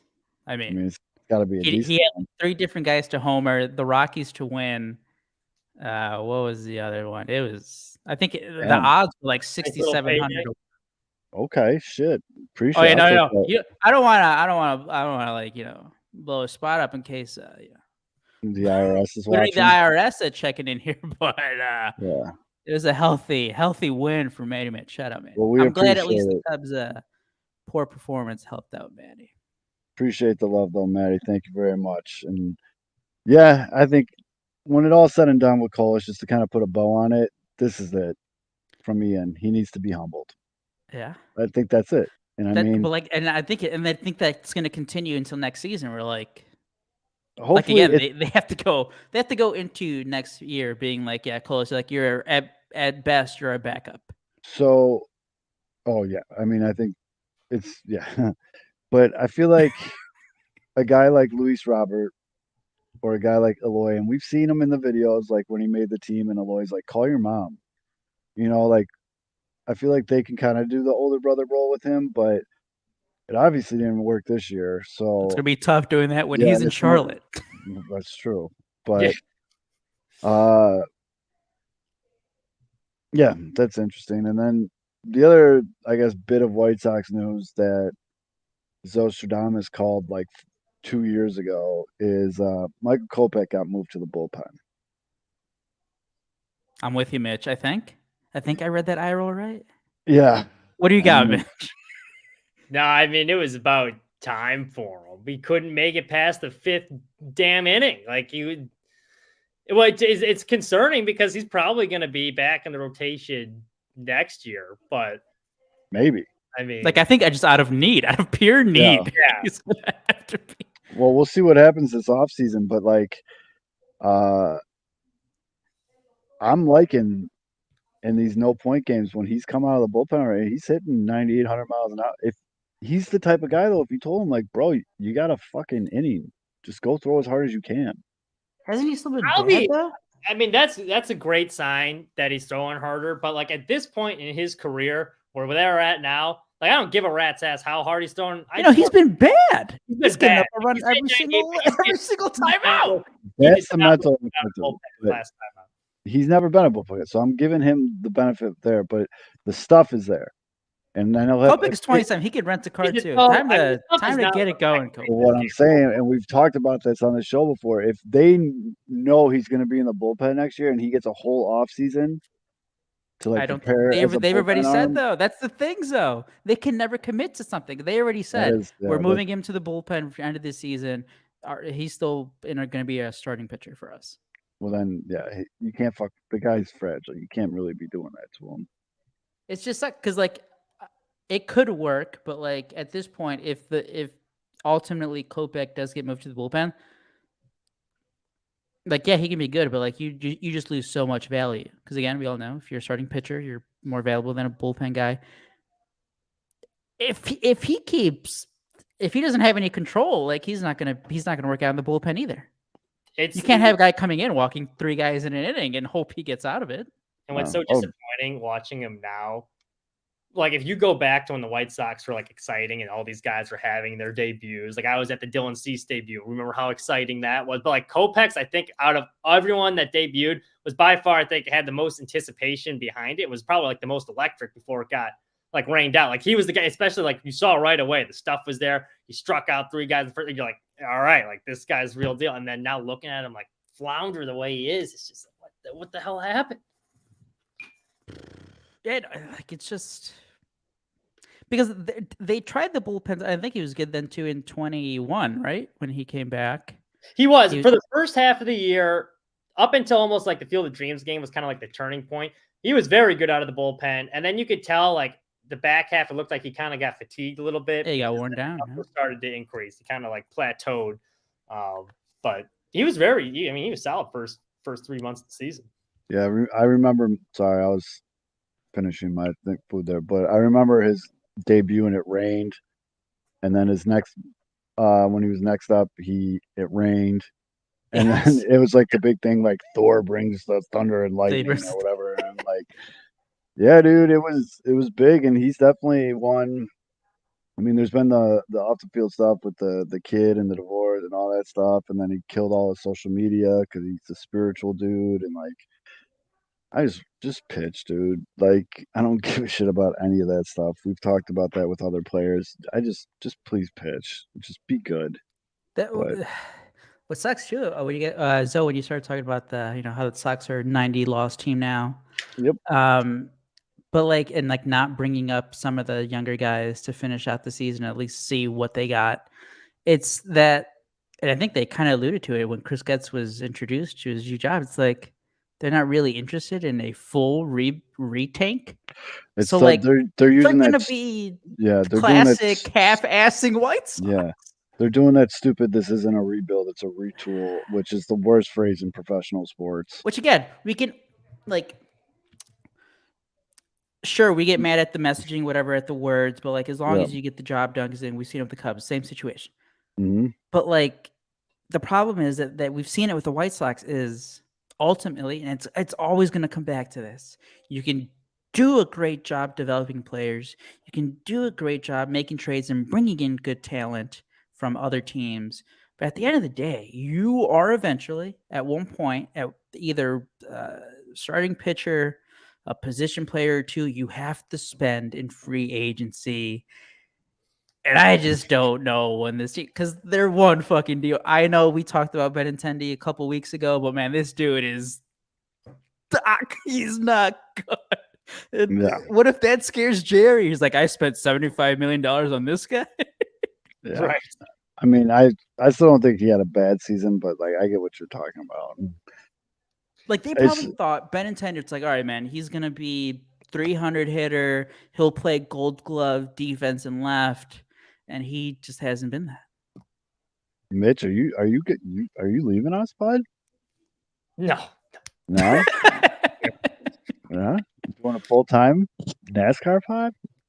We haven't The White had a Sox are NASCAR creating minute. NASCAR pods. I We know. haven't had Today's NASCAR minute will be worth the wait. Yeah. Oh, don't. Coming back with a good one. And I mean, it's not like NASCAR's in the this is- playoffs right now, right? Playoffs. Yeah. it is. playoffs. It's not like this is like a stacked free agent year either.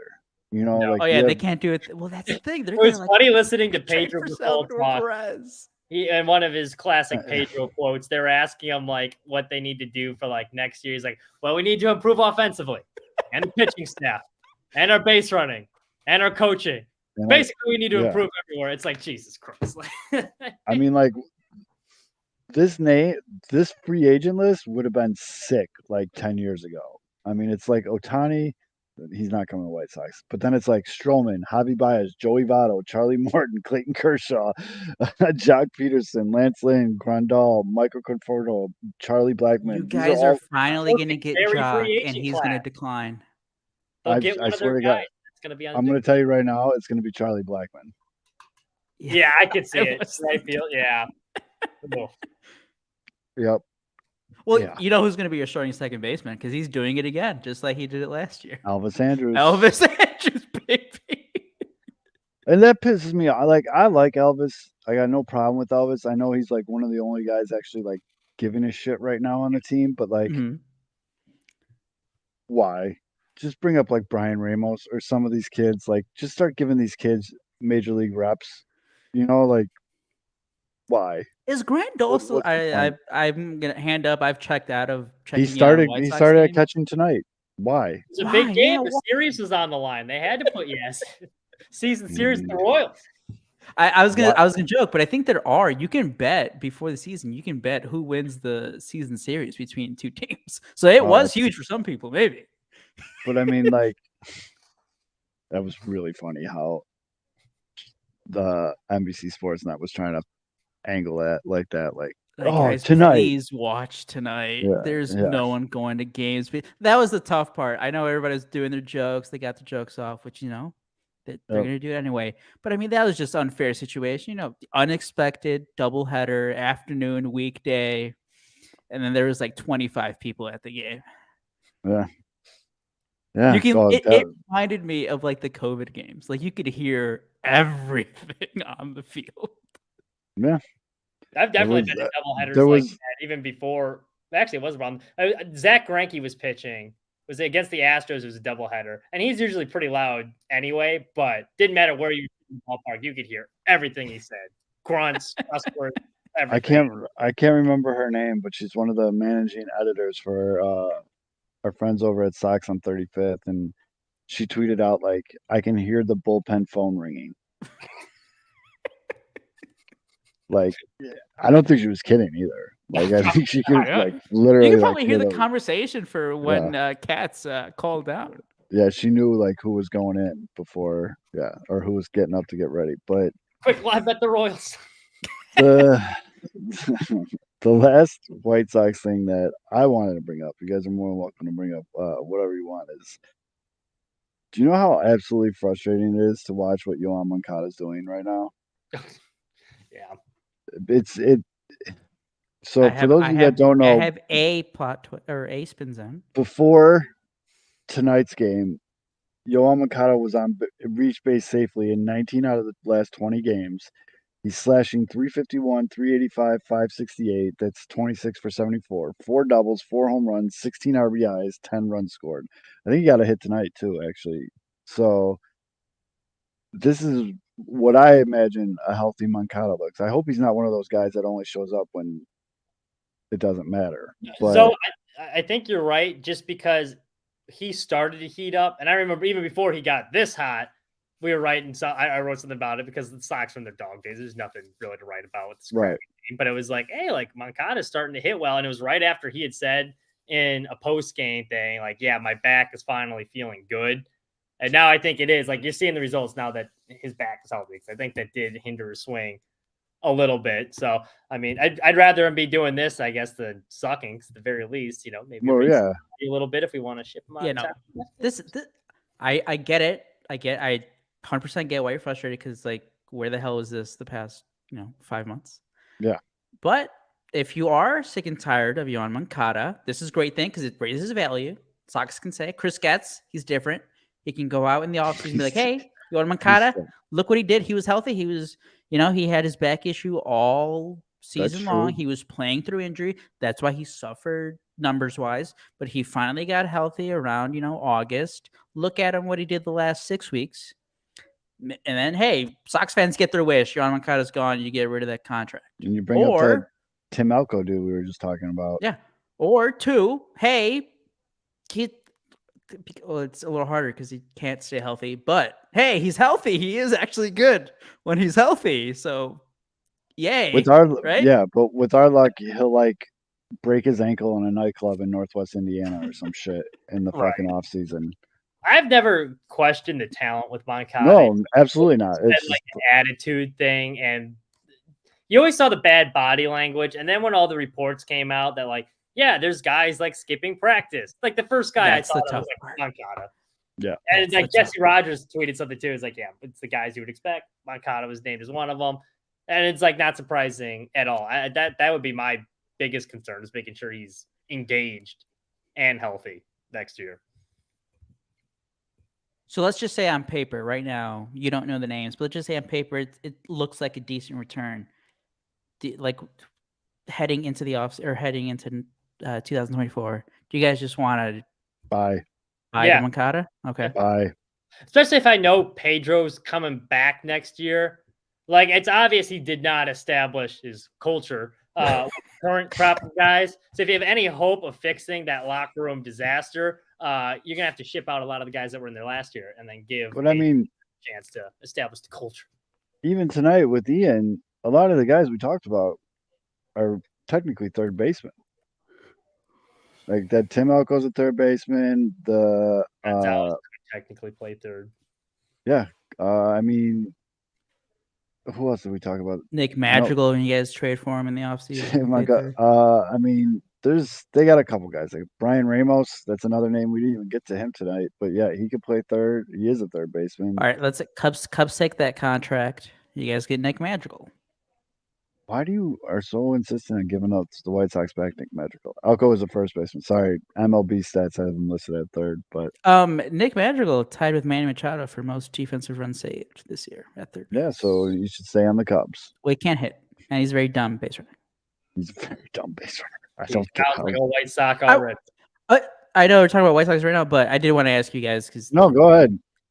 We're at the official. We're over an hour and a half. So when the White Sox drafted Nick Madrigal, was the scouting report that he was like a high IQ player? Yes.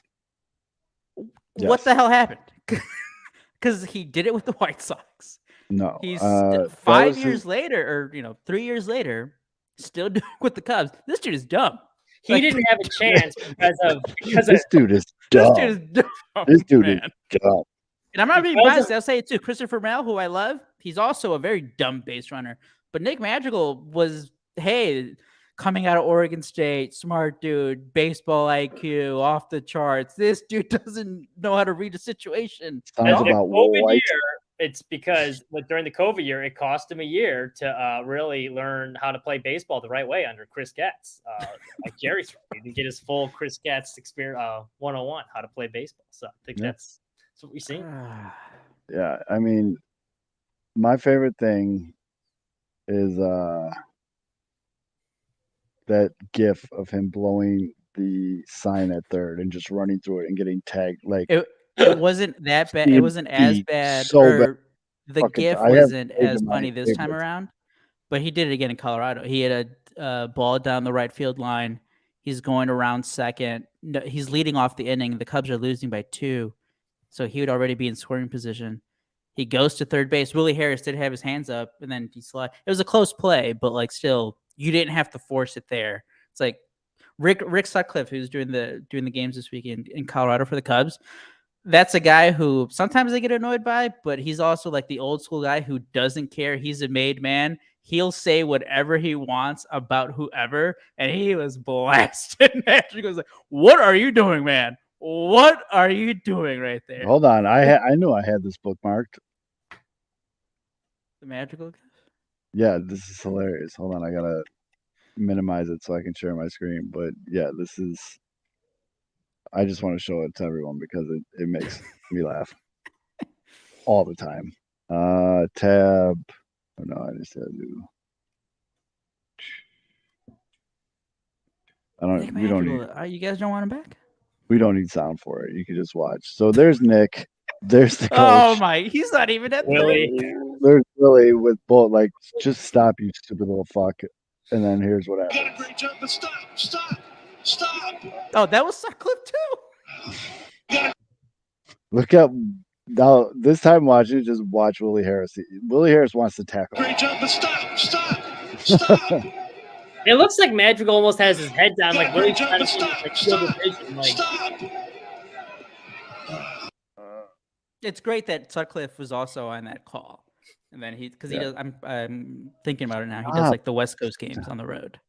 It's just that's really funny, man. But oh man, that's good times. But at least you guys got PCA up, man. I wanted to talk that kid. The catches he was making in Colorado, the one in the right field gap, center gap. He's made that's his play. He had like 2 or 3 of those in 2022 down in like single A. The Amazon advanced stats on it and how much ground he covered and how fast it was, because I want to know. I think he's already saved like 3 runs in 2 games. I do have to say though, the hitting, that's gonna have to wait a little. I know Kevin tweeted out he compared the hitting stats between PCA and Chris Bryant, because they're the last 2 biggest hyped up Cubs prospect. Chris Bryant, obviously a lot better hitter. PCA 21. The hype is mostly because his defense, as we saw in Colorado, he's already top. This isn't just me, Cubs fan. No. Love PCA. This is me, Sox fan. He's already top 2, top 3 center fielder in the game. I had no idea he was that fast. Oh yeah. Like that. Mitch, did you see this catch we're talking about? I don't think I did. I was trying to look it up. Do the right center field. Where's the? Yeah, let me find this bad boy because this is just. I mean, He's so quick, and I know I back in 2020. I I think thought it somebody was. fast forwarded it, dude. I really did. I thought Back in like 2020, I remember I was making fun of Chuck Garfien because he was like coming himself every time Lease Robert would make a catch. Like it's to that point with oh PCA here I got because it. he made another catch in Colorado that looked not as Yeah. hard, but he just zoomed right past I mean, or Mitch, right you into got left center. this is by the way, this is the number 2 play on ESPN top 10. Decent. But yeah, here, watch this. Mitch, just watch how much ground he covers and how fast he is. Davis Cup singles. There you go. What teams were you? I can't even remember. It was just good. You're locked in on Davis Cup. Oh, hey, Crow Armstrong. His second. Pause the video. Look where he starts. Yeah, Look where he starts. Like right when it gets to the outfield. Come on. All right, Look. he's right here. He makes the catch right here. Like Seiya Suzuki is right by the Oh, so yeah, that's what I was watching. I was like, But I mean, he covers like this is just Locked in on Davis Cup. Oh, hey, Crow Armstrong. he almost overran it. he starts here, dude. He makes the catch at the 5 of this sign. That's fucking gross, man. He is fast as fuck. I know, he's dude. On Davis Cup. Oh, hey, Crow Armstrong. His second. And then he did the Trey Turner slide and pop up. Like, what up? I know he's Like, I mean Badass, yeah. he is everything that Ian said. He's a hothead, needs to mature a little, but he's a cocky son of a bitch. But I love it. Like obviously he's a guy. He's on your team, you're gonna love it. Opposing, you're gonna hate him. He's that guy. Like especially defensively now, because he knows it. He's the shit. He knows he's the shit in center field. Like I think he told said in so that was Tuesday's game. On Wednesday, he was like, "Yeah." Saw him in the elevator. He was like, "Yeah, I should make those catches." well, he needs to get Cody Bellinger just needs to take him on a little cruise and let him. Well, the Cubs had a problem with them. Maybe too much cruising in Colorado this week. Yeah. They got There you lucky. go. Living it up. They didn't get swept. Maybe he comes out back from Colorado all of a sudden a little calmer because he got into some of them Colorado goodies. Cody introduced him to some Colorado goodies, and now he's just like, whatever, man. I'm good. Cap. Speaking of that, there was a moment in when was it? Was it Monday night's game? Maybe I forget what game it was. It might have been Tuesday night. Edward Alzolay, Cubs closer, he's on the injured list right now. But in Colorado, they have like the bushes in center field, like most ballparks. They have like some sort of shrubbery in the outfield. We've got Bush. Yeah. The umpire had to stop the game because like there's like someone like by the batter's eye, and it was just Edward Alzolay. Was he like smoking in behind the bushes? Like he had the look so. He had the look of when you're with your cousins and it's Thanksgiving, you take that walk. You take the walk, yeah. Because the camera pans over and it's just Alzolay being like, "Oh, nobody see me? Nobody saw me?" He was just like walking back to the bullpen. It's like, what was he doing? I can only think of one thing.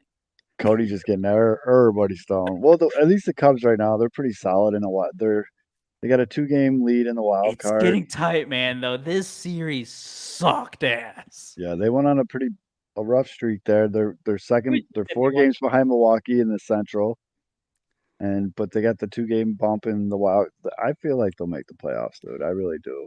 They're still. What I noticed this week too is, I mean, obviously it sucks. The Colorado Rockies are one of the worst teams in baseball. I think they have the 3rd worst record. And they've been playing terribly the past month too. But like you look around the league, I think Arizona might have lost 2 of 3 to the Mets. I don't know what their final score was tonight. Who else? Like Houston. Houston is like in a tight division race. They lost 2 of 3 at home to Oakland. The worst team in baseball. Yeah, Houston's got a 1-game lead over Texas. Yeah, and one and a half game lead over Seattle. Arizona. So Arizona's like right behind the Cubs. Mm-hmm. They went to New York. They lost 2 of 3. They had their ace today. They lost 7-1. So that's a little comforting. It's like, hey, it's going to happen to teams around the league. Just flush it down, But then head to on the the next flip year. side of that, though, you get teams like Seattle who all of a sudden was like, "Yo, we're good," and they just, I mean, Julio Rodriguez is just a Julio fucking, he's Rodriguez- unconscious right now. Him and Trey Turner. Remember all the stories about how Trey Turner sucked and like what a terrible contract I that absolutely was? love this story. I Yes. love this story, dude, because How it's he so. got the standing ovation from the Phillies fans, and ever since then he's playing like an MVP. Oh, good, yeah. Especially with The- Philly fans, they get that rap. Well, Of that's like, what I was gonna say. This is the most un-Philly thing you've ever heard. I mean, these are the motherfuckers that threw batteries at Santa Claus, and you usually don't get this kind of love from Philly, even when you're playing decent. But for the fact that he was in like this worst slump of his career, playing like absolute dog shit, there was the running joke that he had more homers in the WBC than he did, and like, and then they give him the standing ovation, they cheer him, they chant his name, get him going, and now you have Trey Turner. Philly's dangerous team right now. But that's the thing. They played the Braves, but like the Phillies got hot through July and through August. Like they've been scuffling lately. It's just the NL wildcard race. If you pull up the standings, it's crazy. Right? I think it's like 5 teams are within like 2 games or something like that, like game and a half. It's gonna be close, but I mean, like you said, Zoe, I think the Cubs. I mean, they have 15 games left.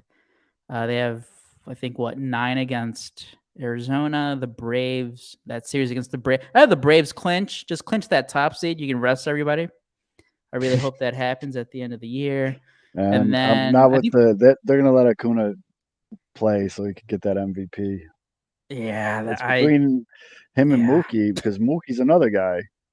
I Mookie's tweeted on out that- like a month ago how Mookie was having the quietest, just like 7 WAR season, and then he's one of those guys though where it's just like that's just Mookie. Like it's expected from a guy like him now. he is the one guy.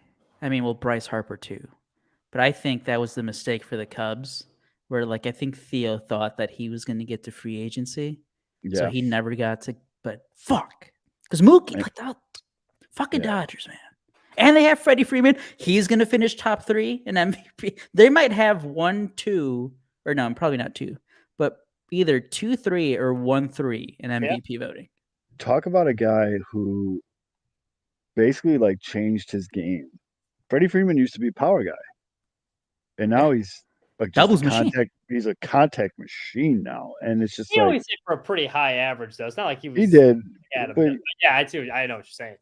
But I mean, it's just wild that Mookie can have a season like he's having right now, and everyone's just like, "Oh yeah, that's what Mookie does."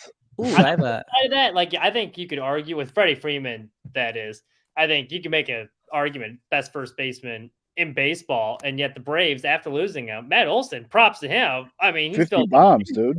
Yeah, he's beast. Well, I mean, 50 tanks these days is something you don't see very often, and it's just he doesn't You hit. talk about the pressure have to replace a legend that just won him a World Series. Like that's not easy. Even Albert Olson was good in Oakland, obviously, but not Freddie Freeman level. And he came seamlessly. You don't want to say like that you forget about Freddie, but like it's a nice consolation prize when the guys hit 50 bombs. Well, that too is just kind of a test. The Braves won the World Series without Acuna, and then they lose Freddie Freeman. Go out and get Matt. It's good pickup. It's a well-run organization, and for a guy like me, it's just like such a foreign thing because I haven't seen one. I mean, I just don't know what that looks like, and then you just see the Braves, and the thing is too. Usually, I hate teams like that. I'm actually a Braves fan. I like the Braves. Like I don't know the Braves. Yeah, like the Astros and shit. Fuck them. But like the Braves, like and I don't know. We've been saying it all season, and I think it's going to be a really fun playoffs for baseball fans to watch because it's not going to be like the usual suspects dominating besides the Braves, because the Braves are just a dominating team. But like some of these teams we've been talking about, like Cincinnati, Arizona, Miami, like these are the teams that could get in. That makes it fun. I like watching teams like that get in there. I need the Reds to just kind of go away. Major League Baseball wants Ellie De La Cruz in the playoffs, dude. Do you know how much TV that's. I gonna do want this. you to look up Ellie De La Cruz's numbers right now. So thank you for bringing up. It's just highlights, man. I mean, I'm sure I haven't looked at. You his want to numbers. talk about? I know for years everyone shit on Javier Baez because you would see all of his highlights and then you look at his numbers and be like, why the hell are they?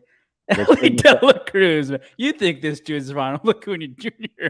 with the highlights that he get? He has not been that good lately.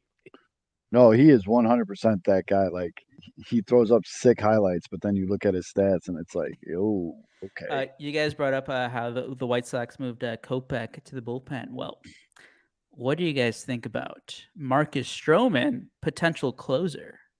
For the Really? Cubs? Oh, because of the injury, right? Because of the injury, he doesn't have enough time to ramp up to get that stamina back to be a starter. So he might come back soon, be a reliever, and then right now the Cubs are without a closer. Marcus Stroman, closer? I don't mind the idea because I think a big part of being a closer is the mentality. Like that's why I think you see a lot of failed starters that go like Liam Hendricks, perfect example. He's got that dog in him. Oh, he was a terrible starter, went to the bullpen. He's got that mentality, like ninth inning's mine. I got it. Stroman feels like a guy who he likes the spotlight. He rises to the occasion in big moments. I feel like he's got the stuff to be or that I could see it working out. Yeah, I mean, he's not really like, yeah, Alex, I agree. Stroman doesn't overpower people. No, he's got the mentality to be a closer though. But the fact that I don't know, that would make me a little bit nervous. Usually closers have that high 90 fastball in their arsenal, although you're on mute or something. Fuck. I was gonna say just like, he's not an overpowering guy. And it's like, obviously if you're a closer and coming in, if it's like a 1-run game, you can immediately be like first and third after the first two batters because you get like single guy goes to third and you're like, shit. Yeah, that's what I'm saying. Like it's if he's one not pitch doesn't break. Yeah, one pitch doesn't break how he wants it though. That's an 86 mile an hour meatball. And right. Yes, I do have to say though, when he's been healthy, I bet it's like he was having a good year. It was like 2.80. All right, like he was great. He was keeping the ball on the ground like 65% ground ball rate. Well, that's he just you don't have ground ball pitchers as closers. I mean, it's and just not honestly, we saw that a little bit with Alzolay. Okay. Alzolay wasn't the most. There's always an exception to the rule. Keith Folk, there you go. Yeah, like Albert Alzolay, he had good stuff, pretty good fastball, slider. Like it's not like he was like posting up like 14 strikeouts per 9 innings or something like a lot of closers do. It's definitely gonna get scary again though if Alzolay can't come back because he did like solidify that closer role. Like he locked it down. I think he had at one point he went like 18 for 18 in June and July into August. Like it could it can get scary. To Matty Mitch's question here, he says, "Is Acuna close?" Right now, of course, the Baseball Reference, Acuna is a 7.4. What do you guys when you guys do WAR? What is it good for? What is I was trying to think of the line. I can't think nothing. Do you guys prefer Baseball Reference or Fangraphs?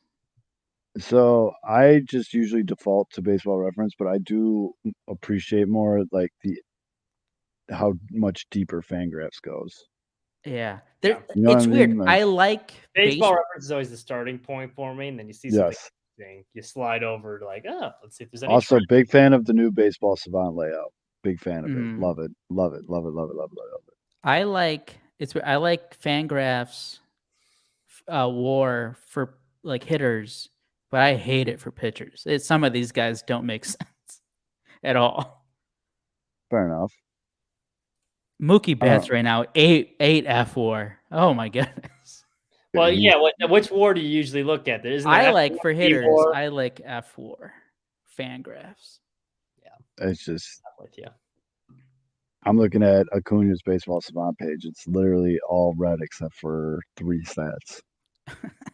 Right now, I'm looking at fielding run values, sweet spot percentage, and his fielding range are the only things that are blue. Let's look at Mookie's page. Oh, by the way, how about the Phillies manager bitching about Ronald Acuna, like having just celebrating? He's like, I wish guys, act like they've been there before. Fuck off. Mookie is all red. 1, 2, 3 things are like red tinted, and he's only got one blue, and that's fielding range. Okay, so this is a good debate because I've been thinking about it. I think Kevin's, he's on the Ronald Acuna train for MVP, which it's not like a crazy thing. Or I think it's a good debate because I think we had this back when Cabrera had the triple crown. I think Mike Trout was having like a great season, but I think Cabrera won the Mhm. MVP. So right now, Mookie Betts, again, Fangraphs, has an 8.2 WAR. That's Ronald Acuna ridiculous. is second with Freddie 7.3. Freeman. 7.2. That's a full run. Yep. But Acuna is going to have he has a chance to go 40 home runs, 70 stolen bases. I think it's the stolen bases that gets Acuna the MVP. They were talking about this the other day, and I was like, I think when it comes down to it, I think the stolen bases is going to put him over the top. That's pretty crazy, though. It's insane. I mean, those two guys are just having a Studs. ridiculous seasons. I mean, What's Liz Robert at?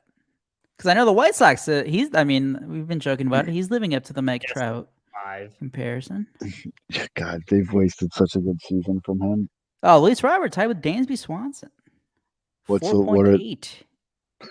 I 4.8. mean, I'd see, I was close. I guessed a 5. yeah, That's a lot of defense from Dansby, though. Because the offensive Yeah. numbers are obviously different. yeah. I mean, Robert can win a Gold Glove. He's easily a Gold Glove contender for center field right now. But And that's yeah, really I was thinking back a Silver Slugger too. I think he could in the American League. I'm trying to think. for center. Yeah. Oh well, maybe Julio Rodriguez. Yeah. yeah, Julio has just been. But Julio, I don't know if Tough start to the year though. Julio, the things. What did he have? Oh, How many hits in 7 games or something like that? I It was forget who I saw on Twitter bringing it. I think it was somewhere on White Sox Twitter, but Corey Seager. Holy shit, this dude, and he hasn't played a full season. Well, the reason why you saw it on White Sox Twitter is because that one dude did that Oh, now infamous tweet. Look at when Corey Seager and who was the other guy? The second Simeon, base guy, Ricky Simeon. Simeon. They started out slow, and he's like, Yeah. "See, look at they spent the money, and it's not really working out. Is this what you wanted?" And everyone's like, "Yes." It's been 2 months. Just So wait now. Corey Seager, including Wednesday night's game, he's only played in 102 games. He is third in F4, 5.9. He has a 179 WRC plus. He has 30 home runs in 102 games. Yeah. The answer to Man. Matty Mitch's question here is: does Ohtani still win MVP? Yes. In the American League, who else in the American League? I mean, You- Julio could pass him if he keeps going strong. Julio just had such a rough slump, though. I mean, I know what he's doing now, but I do think it's still going to be Ohtani just because he did both. Yep. But I mean, Julio, he has Ohtani hitting wise 6.6 WAR, Julio 6. But yeah, I forgot that doesn't include the pitching. I have no problem with what Ohtani did, though, shutting it down. I mean, you're on a team that's not going to make the playoffs. You're going into what could be the largest. I mean, free agent I hate it contract. personally because I have him on my fantasy team. But that's a smart decision. But I mean, you're playing for the dog shit Angels, who, by the way, want to trade Mike Trout now. So get on that, Chris Gotts. That'll be your Ken Griffey Jr. on the White Sox trade. But No, they'll It's get him just- after his contract runs out, like when he's 42. 10 years down the road. I was gonna say, how much juice is left on that contract? Oh, I There's gotta think be a lot. I dude. think a lot. Let's see. Yeah. He'll be in Yankees pinstripes. No, Philly, dude. Yeah, but Philly's already got a pretty solid payroll. The They'll Yankees trade have- like Schwarber or somebody. Yankees are going to finish in last place right now in the AL East. So Mike They're gonna- Trout, Mike Trout is the perfect big name to go get for them and be like, we're Mm. back. We got Trout in center, Judge and right. Trout's going to play 50 games. Judge 70. Yeah. Mike and- Trout's contract runs through 2030. God damn. He is a free agent at the age of 39. White Sox in 2030. Nice. I know, 2031. I know you're being facetious, but it's probably going to happen. If But, if you look back at all the like MVP or Hall of Fame players that at the end of their careers went to the Sox, Or There's like, your title for the podcast: Mike Trout to the White Sox. ... In 2030. in 2030. But I can picture it in my head, like him going to the Yankees, and I'm just like going nuts about we got Trout in center, Judge in right, Stanton in left, like blah blah blah, and like After his third back injury, they're booing yeah, him. combine those three guys, play like 100 games maybe. Yeah. Oh, dude, and the that's Yankees. I know Yankees fans have already pretty much penciled in Bellinger on the team too. he's back with the Cubs. Speaking of the Cubs, I need an outside perspective here from you guys. Well, Mitch is just NL gonna Cy say- Young, who's your pick right now? I would have said Blake Snell, and then you know that Shaq meme where it's like, I apologize, I was unfamiliar with your game. Yeah. That's where I'm at with your boy. Yep. I didn't know he was that nice. Oh, He is a stud. Yeah, I think just your ERA leader. No big deal.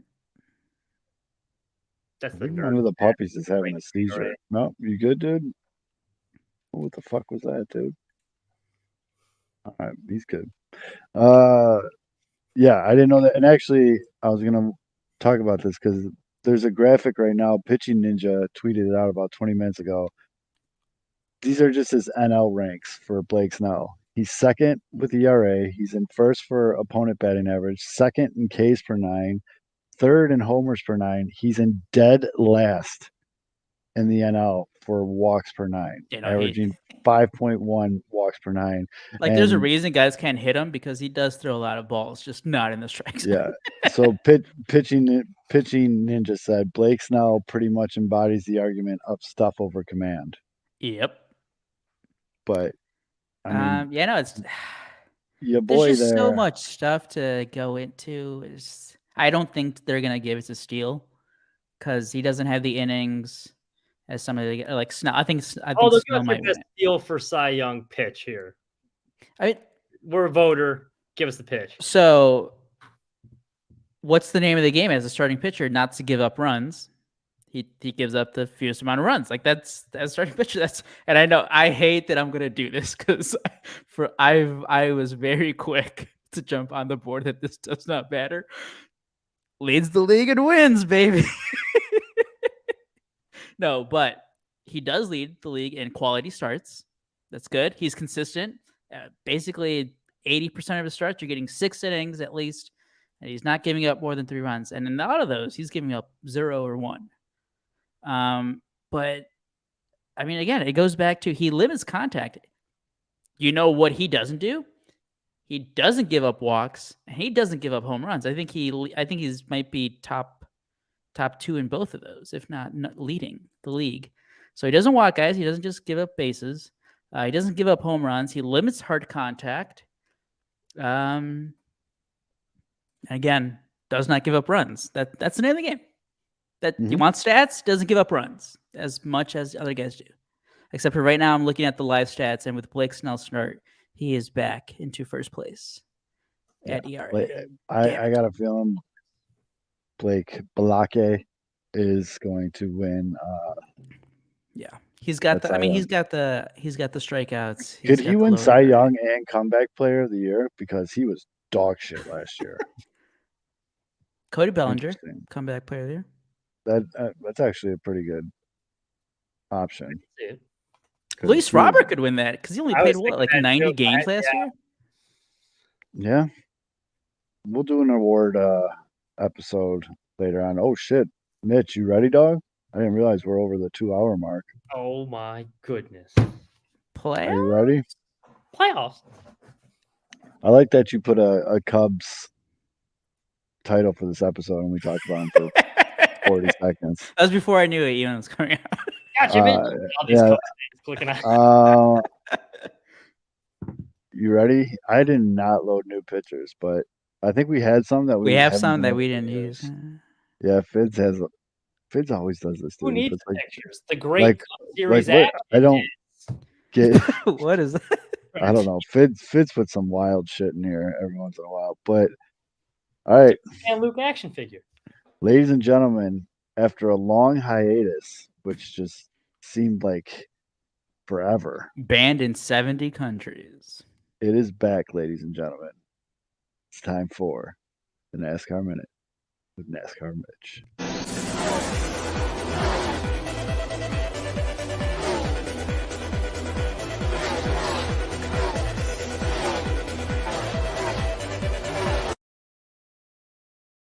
Alrighty, shout out Jeff Gluck. Round 2 of the playoffs.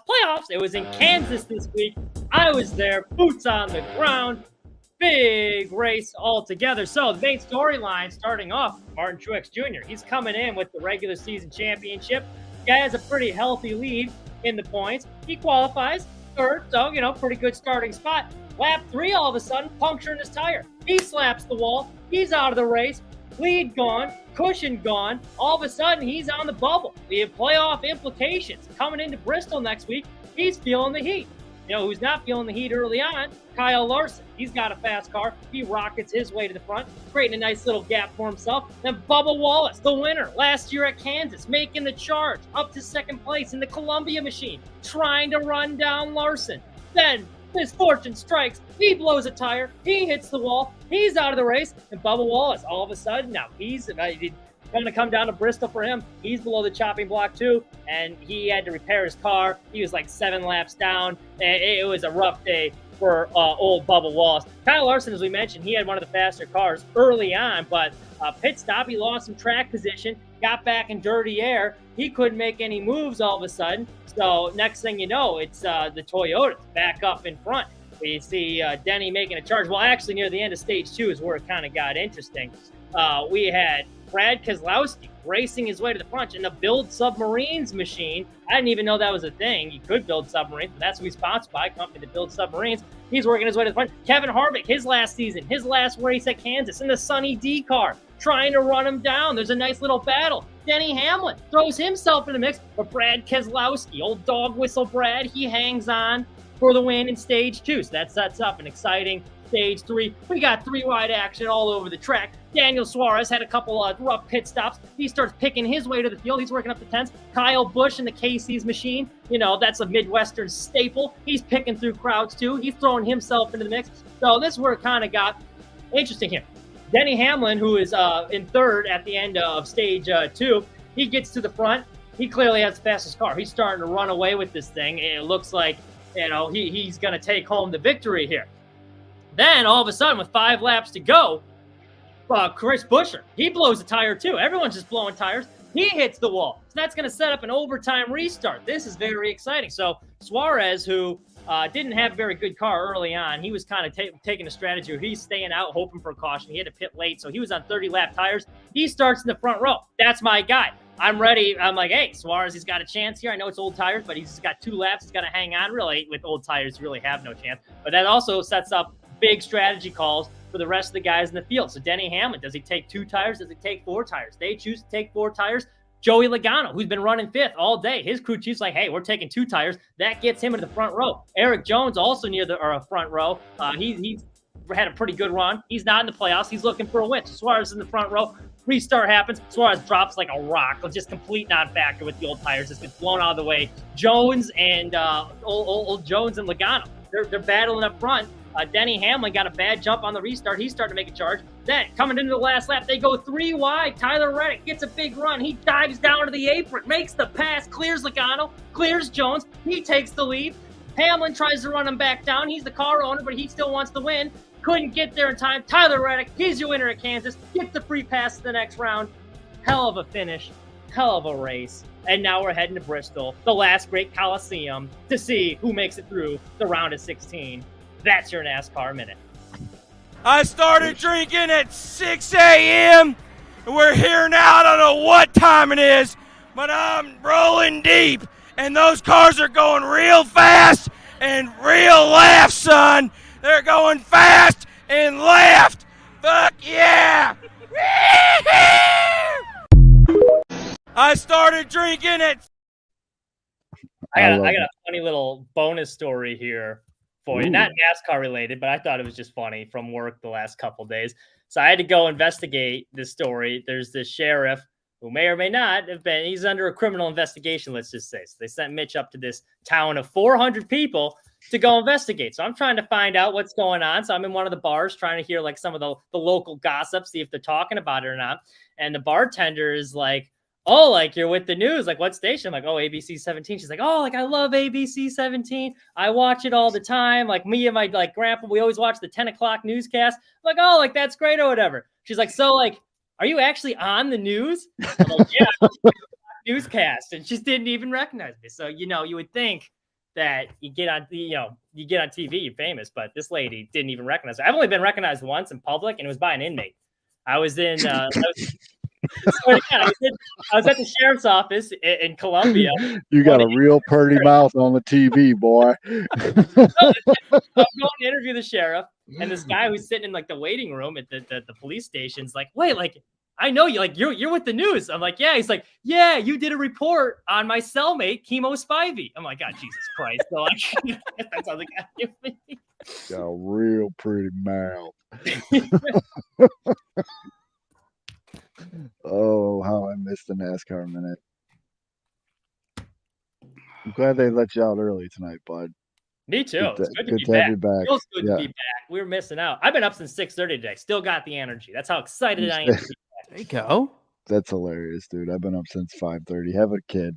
Had a baby. Have Yeah, you brought that on yourself, though. I mean, yeah, have a kid and 2 puppies. Yeah. They sleep is a myth to me. But oh damn it. Sorry, Alex. I just saw your DM now. We'll get it in there next week. NASCAR Mitch pitcher submission. I'll get it in there. I'll get it in there next week. 1-year classic anniversary pick of me and old Dale Jarrett at the casino. No, but I think I'll put that up this time when you were doing it. I thought I was gonna get you laughing with the frog with the cigarette because that picture. For some Let's reason, step our game up, guys. We're not. that one, and then this one always makes me laugh for some reason. I have no idea why. I just think it's hilarious. I like the Sean Kemp one where he's. Oh, By the way, got rid of that one. Speaking of that dog and gun picture, how about just no one caring about the White Sox anymore? That story is just long forgotten now. Well, that they're moving to Nashville.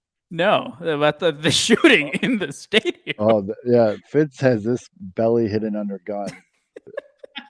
Or gun hidden under belly, but yeah. I thought you were talking about this story. Well, I mean, Jerry loves that no one's going to the games right now. How wild? We didn't even talk about that. How wild is that their attendance was so low, so he doesn't have to pay a city tax on it. Loves it. Like, thanks, guys. It just made so much shit. I remember hearing something about how attendance had to do something with him paying or like the state paying. I never like knew the details of it until like this story. I was like, oh man, it all makes so much sense. Like straight out of Major League, it's tanking on purpose. Yeah. I had no idea. Oh yeah, you're right, Alex. The picture will be better when Fizz is here. Maximum absorbance. Yeah. Yeah. All right. Well, you guys got anything else? All right. Well, thank you. Are you guys rooting for 100 wins? Like, do you want the ultimate embarrassment? Kind of. That's what would send a mess. Yeah, I think that would be a fitting way to cap off the season at 100 losses. It's probably going to happen. The race to 100. How many games they got left? Like 15, maybe 15. Oh yeah, they could definitely lose 10 out of 15. Oh yeah. I mean, half these guys just are completely checked out. So well, you're by the way, you're welcome. Cubs helped you out, losing 2 or 3 to Colorado. You guys are trying to jump into the top 3 to get the best chances for the #1 pick. That's true. So you're welcome. Yeah, and it's funny. They went on the losing streak right after Getz did his like 5th inning interview in the booth with Stone and them, and he's like, hell yeah, we're still playing for stuff. I went in the locker room before this game and I told all these guys they're playing for their spot next year and they better get it into gear. And then they like lost 8 in a row. Oh, and they don't want to be. They don't want to be. No one cares, dude. No one wants to be there. Yeah. No one cares. Like they're booking tea times. Cancun vacations are already. Yohan Moncada already has like all the packing. winter weekends booked for club. Did I see correctly? Now I have not been able to watch as many Sox games as I usually would because of the work. But did I see that Corey Lee got benched for not hustling? Was that true? I did hear. I heard this. Corey I didn't know. Which, if it's true, that's absurd because the fact he just got over here, you're trying to make him. No, you know what happened is Pedro's like, wait, this guy's new enough where I can still do something like this and it would matter. So yeah, we'll do it to Corey Lee. Old man Kaminsky was telling me that, and I was like, no way. Which he went to his first NASCAR race this weekend too, which was nice. Blew out an eardrum, did not have proper ear protection. But Ooh. That's part of the experience, though, is leaving with your ears ringing, I think. Yeah, I'm good on that. But Moncada's book solid for DM and 20-year-old women. Yes. He's already got them like pre-ready to send. So that's the old Yerman Mercedes special. I remember when I was at Bradley, there was some girl in my class was like, yeah, I got a DM from like Yerman Mercedes last night. He showed it to me, and it was like in the middle of one of the games. yeah, Oscar Colas loves doing that too. Oscar Colas is on right now. I can see Moncada being that guy that just sends it as like a group text to all of them at once, and he's like, oh shit, I didn't mean to do it all at once, but it was just easier this way. I don't even think it'd be a message. It'd probably just be like him with like a couple buttons undone. Like it's a link to the YouTube of his music video. Like, what's up? All right. Well, for Mitch, that's all though. I'm Zoe. It feels good to be back, everybody. Thank you. Take care of yourselves and each other, and we will see you next week.